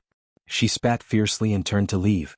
Seeing that she was about to leave, the two men exchanged glances and immediately rushed forward to stop her. "You're leaving just like that? How can this deal not count? We went through so much trouble to drag that person here and now you're saying that the deal is off? Does that mean that all our hard work was for nothing? You didn't bring the person I wanted. What? Do you still want money?" She snorted and tried to walk around them, but the men blocked her again and blocked the door. It was obvious that they would not let her leave just like that. She sized them up and sneered. "What? Are you guys going to rob me?" The man smiled rudely. "Miss Song, you have to follow the rules when doing business. We're just following your instructions. How can you blame us for not making yourself clear? How do I know that you're doing things for me honestly? You didn't find the person you wanted, so you just kidnapped a child and did a half-hearted job. Do I still have to obediently pay you a commission? That's not how it should be. Miss Song, how about this? Since the person we brought isn't the one you wanted, we still put in the effort.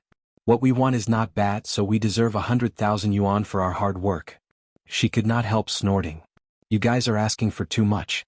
The two men exchanged glances and their expressions changed slightly. They were no longer as polite as before. She felt inexplicably guilty, but she did not show it on her face. Instead, she asked coldly, "Do you know who I am? How dare you stand in my way? No matter who you are, even if you're the emperor, I don't care. Let's not talk about 500,000 yuan, but we still have to pay for our hard work. More or less, we have to show some appreciation, right? In order to bring that person here, we worked through the night. If you want to leave without paying us a single cent, we won't let you out of this door."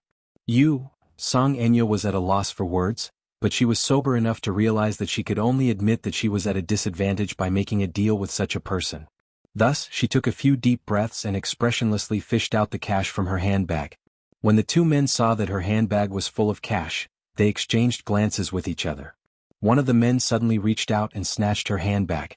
Song Enya was taken aback, only to see the man calmly take out all the cash from her handbag. She weighed it in her hand and estimated that it was about 50 to 60,000 yuan. She guessed that the rest of the cash was in the car, but they knew not to make things difficult for her. Once they got the money, they threw her handbag on the ground and turned to leave. Song Enya was so furious that her lungs were about to explode. She watched as the two men got into the car and sped off, leaving her speechless. She was about to leave when she suddenly thought of something. She turned around and looked at Xiao Bao, who was left in the warehouse. She frowned but did not say anything. She turned around and left. Although this child was a little pitiful, she naturally could not care about him, lest she got herself into trouble. He might as well just leave him here. Whether he lived or died, he would be left to his own devices. Chapter 2707. He was safe. This meant that he was no longer in danger. However, he soon realized that he was abandoned in the wilderness like an abandoned cat or dog. What should he do? How could he find his way home? Xiao Bao's mind was filled with thoughts of how to get home. However, what made him anxious was that all four of his hands were tied up. Moreover, he could not even give out the detailed address of his house. What should he do? Xiao Bao forced himself to calm down as soon as possible. At this critical moment, this little guy was considered smart. He knew that he could not just sit there and wait for death. He should try his best to leave this place. He glanced at the stool he made and suddenly had a flash of inspiration. He suddenly struggled and swayed. The chair was old. It had been raining for many years and the warehouse had a lot of water. The solid wood back of the chair was badly corroded. After being tossed around by him, it actually fell apart. Both of his hands were handcuffed to the pillars of the back of the chair. When the chair fell apart, he held onto the back of the chair and struggled to the side of the wall. He used his body to hit it hard. After several attempts, the back of the chair finally cracked. He struggled hard and the pillars of the back of the chair completely fell apart. Both of his hands were freed, but the handcuffs could not be removed. However, he could finally leave this godforsaken place. Xiao Bao was about to walk out of the door when he suddenly caught a glimpse of 2 pieces of half-eaten bread and ham on the ground from the corner of his eye. He struggled internally for a while and picked them up. He did not eat or drink for the whole night. He was already famished and his stomach was growling. Therefore he could not care less. However, the little guy had a serious obsession with cleanliness. He wiped the places where the bread was stained with dust and carefully tore off the places where they had bitten. He took a bite and hid the remaining bread and ham in his trouser pocket before leaving the warehouse. When he walked out of the door, what entered his eyes was a barren land. He looked at the horizon and judged the direction. The little guy was smart. He walked to the road and asked around. One road was wide and unobstructed. On one side there was a small road that led to a dilapidated area. Looking at the end there was a barren forest. On the other side there was no end in sight. If I choose a good road, I should be able to reach the county, right? The little guy grew up in the countryside, so he only had a rough idea of a county town. In his impression, a county town was extremely prosperous. Once he reached the county town, he could ask the police for help. His mother said that if he encountered any danger, the first thing to do was to look for the police. The police would help him find his home. He thought optimistically as he walked in the direction he had set his mind on. Fortunately, he had slept in the car for a night, so he was still quite energetic. However, he didn't know how long he had been walking, but the road was still endless. He walked to the junction of a national highway and suddenly found a road sign. He ran to the bottom of the road sign. He was not very literate, but he could vaguely recognize a few commonly used words. The arrow marked 3 directions. It was a 3-way road. He was in a dilemma. However, the little guy had his own way. Chu Xiaobao raised his little finger and poked at the road sign. Point the soldiers, point the generals, point the soldiers, point the generals, I will go that way. After confirming the direction, Xiaobao finally made his choice. Chapter 2708. In the afternoon, the sun was a little strong, making his mouth dry and thirsty. Even if he was hungry, he really could not swallow the dry bread. Hence, he took out the ham with heartache and took a bite to allay his hunger. Usually, it was not that he had not walked the mountain roads, but after all, a child's physical strength was limited, and so was his willpower. However, he had a firm belief in his heart, to find the way home and return to his mother's side. Otherwise, his mother would be worried sick. He could not let his mother worry. He must pull himself together. Just like that, the little guy supported his tired body, hugged the little dry food left, and walked until the sky turned dark. The sky gradually darkened. He was so tired that his head was dizzy, and his clothes were drenched in sweat.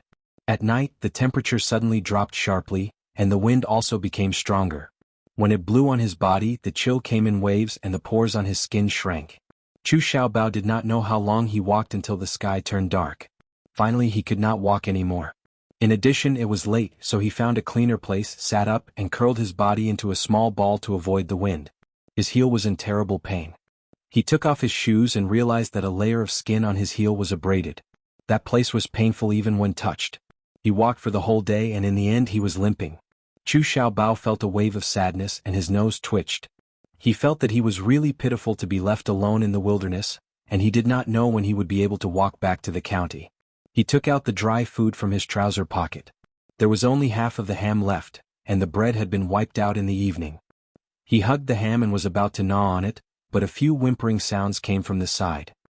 He was shocked and turned back to look vigilantly, only to realize that it was a dirty little white dog. It was thin and weak and looked very young. Its originally snow-white fur was now dirty and gray, but that pair of innocent and pure eyes, set against the moonlight, were bright and lively. The little dog's eyes stared fixedly at the ham in his hand. This little dog was probably hiding here, as a dog's nose was more sensitive. It smelled the fragrance of the ham and so it walked over.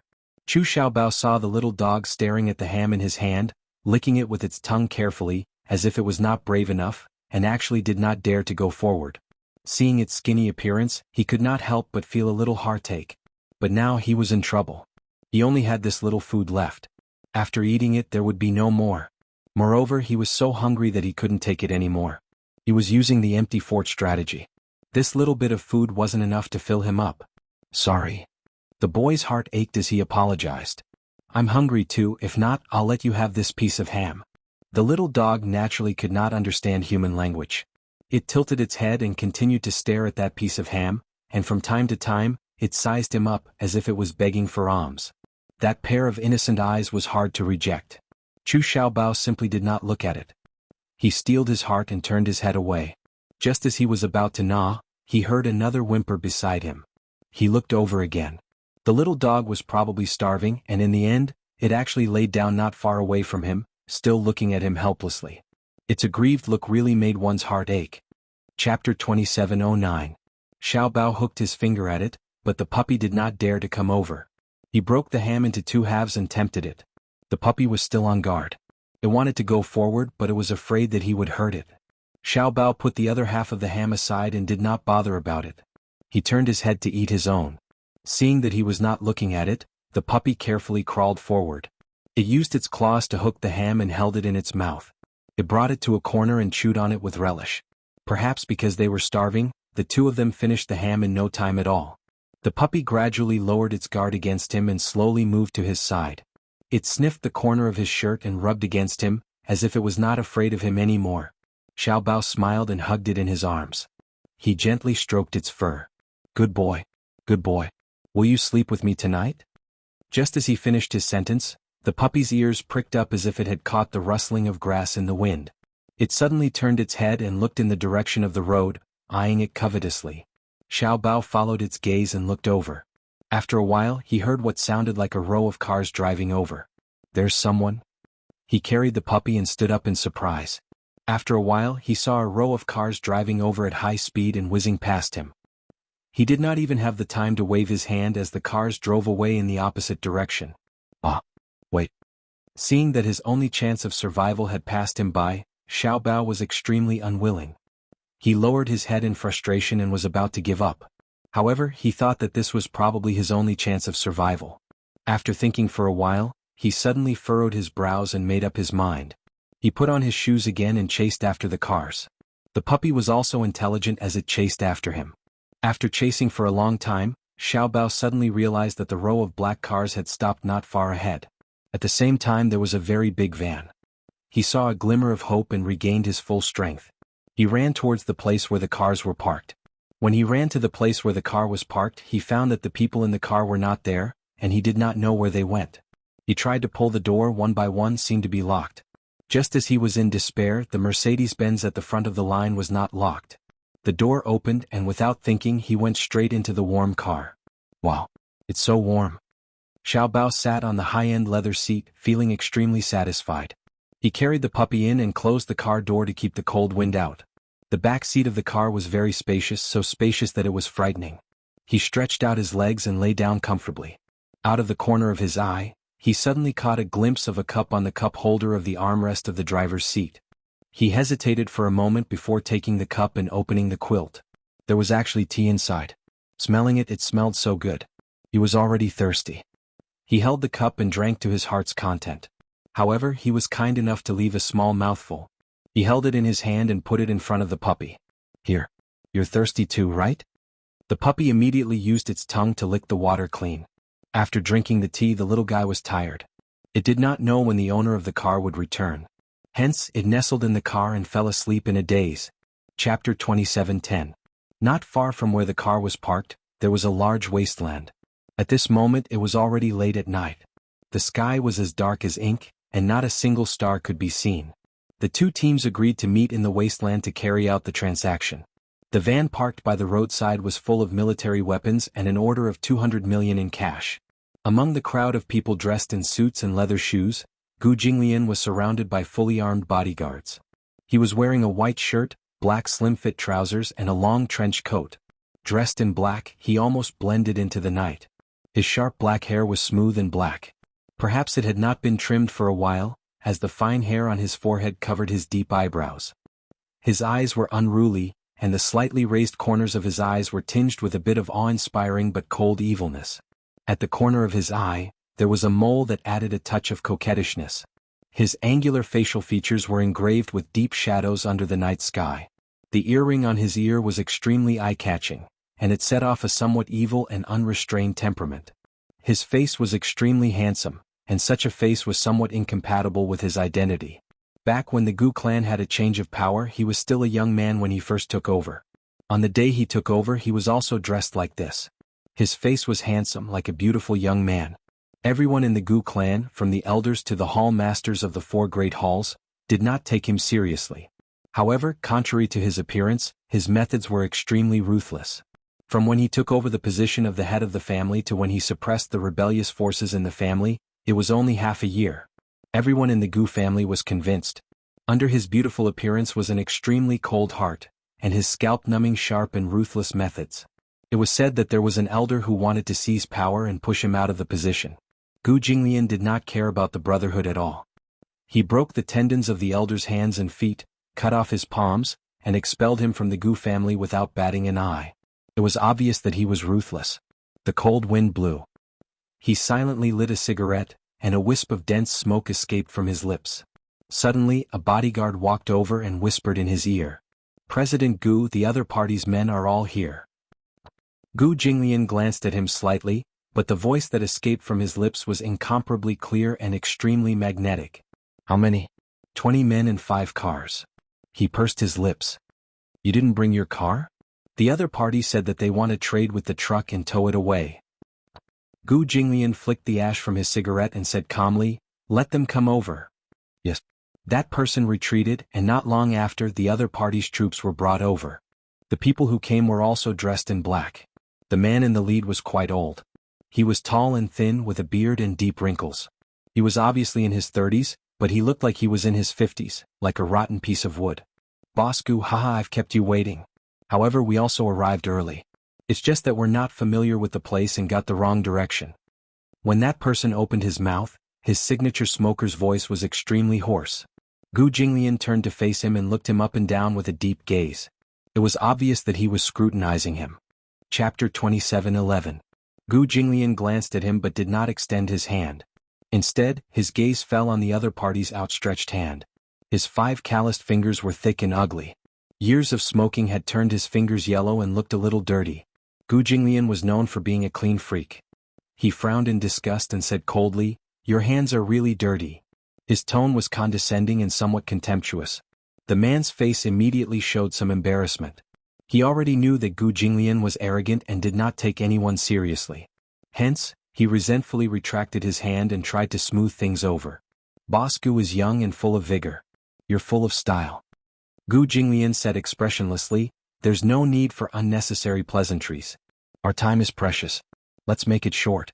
We'll hand over the money and the goods at the same time." "Yes, yes, yes." The man immediately snapped his fingers and the men behind him immediately walked over with a few suitcases. Gu Jinglian glanced at them. There were a total of 6 large suitcases. "Didn't you say cash?" Gu Jinglian frowned. "There isn't 200 million in cash here, right?" This is only a part of it. The rest is in the car. US dollars? You don't have to worry about that. Anyway, the price we agreed on before will not change. Gu Jinglian smiled slightly and waved his hand gently. The men beside him walked over and were about to take the suitcases from them when the man said, Boss Gu, didn't you say that we'll hand over the money and the goods at the same time? Before the official transaction, you should at least let us see the goods you brought, right? The process of checking the goods cannot be skipped. Gu Jinglian glanced at him and sneered. Sure. In front of the van, the door slowly opened. The huge warehouse of the van was filled with unassembled junhuos. The 200 million order was all here. The man immediately sent someone to check the goods. Half an hour later, the man jumped out of the van and said to him, "The goods are all here. They're all good stuff." The man suddenly smiled and turned to look at Gu Jinglian. "Not bad. Very sincere. These are all good stuff. I'm very satisfied with the goods. Then it's time for me to see your sincerity." Gu Jinglian smiled. 200 million in cash is accepted. The car keys are yours. You can drive this car. This truck is my gift to you for our first meeting. Sure. The man gave a look, and his men immediately presented 6 large suitcases in front of him. Gu Jinglian casually opened them, but what he saw was a box full of white powder. The curve of his lips suddenly turned cold and he frowned slightly. White powder, this thing was not unfamiliar. The previous agreement was 200 million in cash, plus the 5 million deposit that was previously transferred to his account, but now it was just a few boxes of drugs? A hint of coldness appeared on Gu Jinglian's face. He closed the box and looked up coldly. "What is this?" His voice sounded like it was sealed in ice. The man immediately explained, "Don't look down on these. They're all good stuff. They're all top-quality goods. These are all top-quality goods from Myanmar. After some processing, they can be sold at a high price. It's definitely more than 200 million. For this deal, I'm willing to part with my treasures. Originally, I planned to keep these goods for myself." Gu Jinglian's eyes did not waver. His voice gradually turned cold. "I remember that I asked for cash." There was a hint of danger in his cold voice.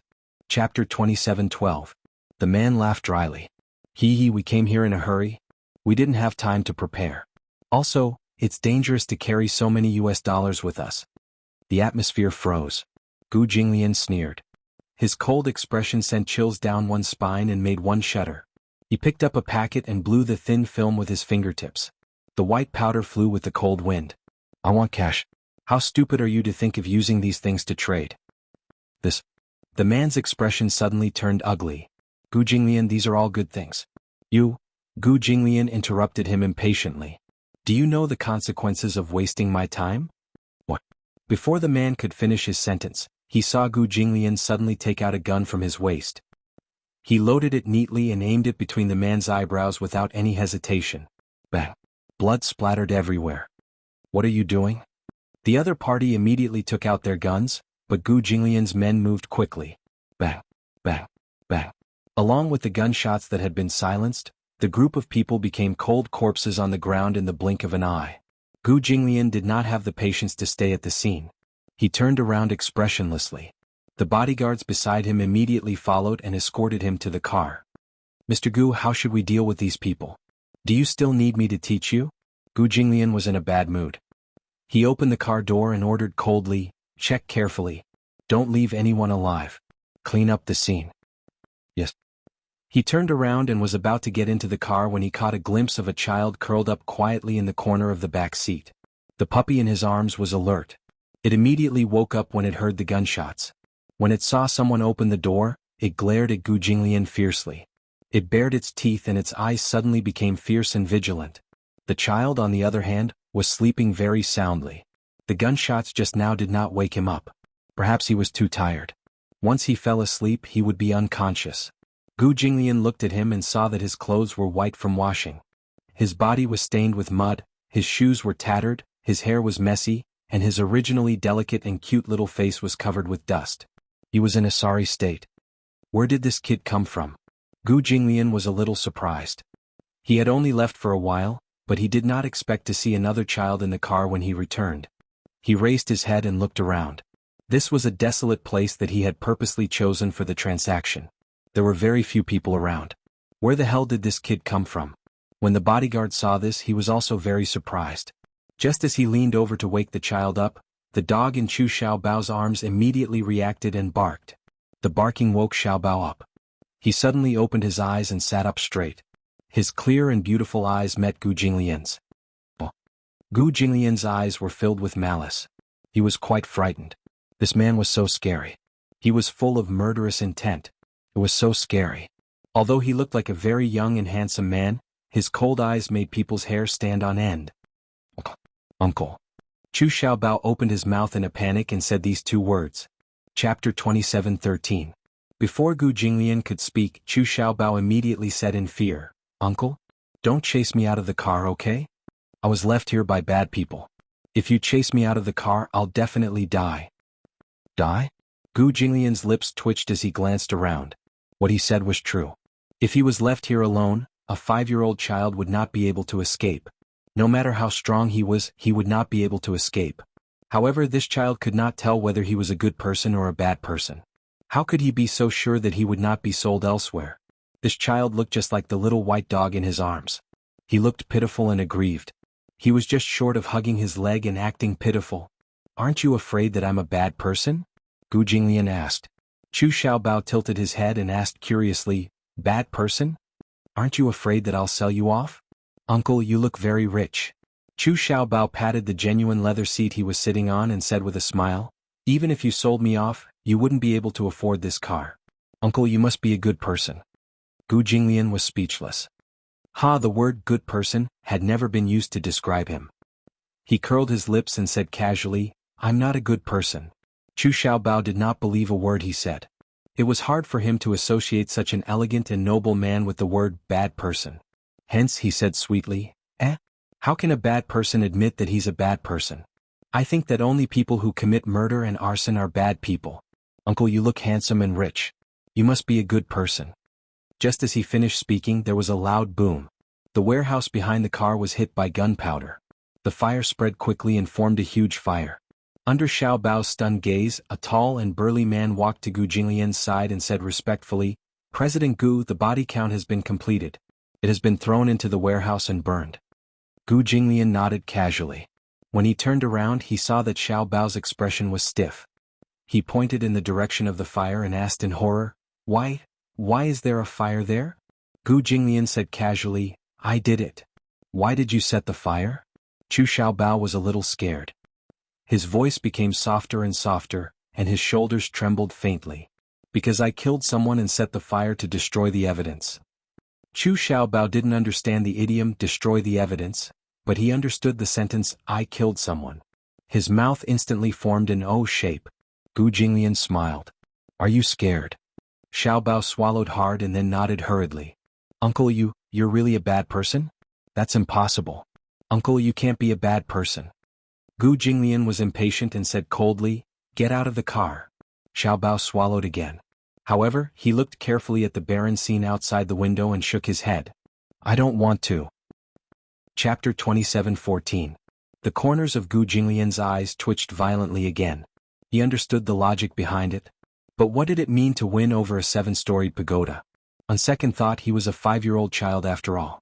It was inevitable that he would speak incoherently sometimes. Chu Xiaobao saw his cold-blooded face and his seemingly indifferent look. His tears fell even more violently. He hugged the puppy tightly in his arms as if trying to arouse his compassion. "I'm only 5 years old. I'm still a child. Uncle, please be kind and save me, okay? I won't pester you and I won't blackmail you. Just send me to the county's police station and that will be enough. Is that okay? Is that okay? Is that okay? Is that okay? Okay. Okay." Chu Xiaobao's coquettishness was definitely top-notch. At that moment, he was like a puppy wagging its tail and looking at him with a pair of innocent eyes, as if throwing him out of the car was a heinous crime. Gu Jinglian was getting a headache from his series of okay? He frowned and said coldly, "I can send you to the police station, but you have to be quiet on the way, okay?" He had a headache. That was why he hated children. He was chattering like a noisy little bird, challenging the limits of his patience. Chu Xiaobao saw that he had finally agreed. His eyes lit up and his expression became lively in an instant. He nodded repeatedly. Okay. Uncle, don't worry. I won't disturb you. I'll be quiet and not talk. You just have to." Another long string of nagging. Gu Jinglian was annoyed. He got into the car and blocked his mouth with his slender fingers. He ordered fiercely, "Shut up." Chu Xiaobao was frightened by his gloomy expression. He immediately zipped up his pants and made an okay sign with a clever smile. "It's fine as long as you can send me to the police station. Once I find the police uncle, he will definitely help me find my home. When I get home, I'll definitely send you a thank you letter and some local specialties from my hometown." Chu Xiaobao was so grateful that he danced with joy, extremely excited. Gu Jinglian furrowed his brows with a headache and appeared indifferent. "Up to you." The car started. The chauffeur turned on the heater and a warm breeze blew through the entire car, filling the air with warmth. Along the way the carriage was quiet. Chu Xiaobao closed his eyes for a while. After being awakened, his spiritual energy became vigorous. Hugging the little white dog, he leaned against the car window and curiously looked at the scenery outside. There wasn't much to see along the way. After all, it was dark at night. The empty suburban road didn't have any lights, so there wasn't much to see. However, Chu Xiaobao felt that it was a novel idea. He had never sat in such a high-end car. He grew up in Yin City, and his most vivid impression of cars was when he went to the county market and saw a three-pronged car. He excitedly pointed at the car and asked what it was. Chu Ho said that each car cost hundreds of thousands. Chu Xiaobao remembered it until now. Gu Jinglian closed his eyes and pretended to be asleep, treating him as if he did not exist. It was so quiet that Xiaobao felt bored. He looked at the little dog and said to himself, "Little doggy, you're not cold anymore? It's so warm in the car." "Oh whoa.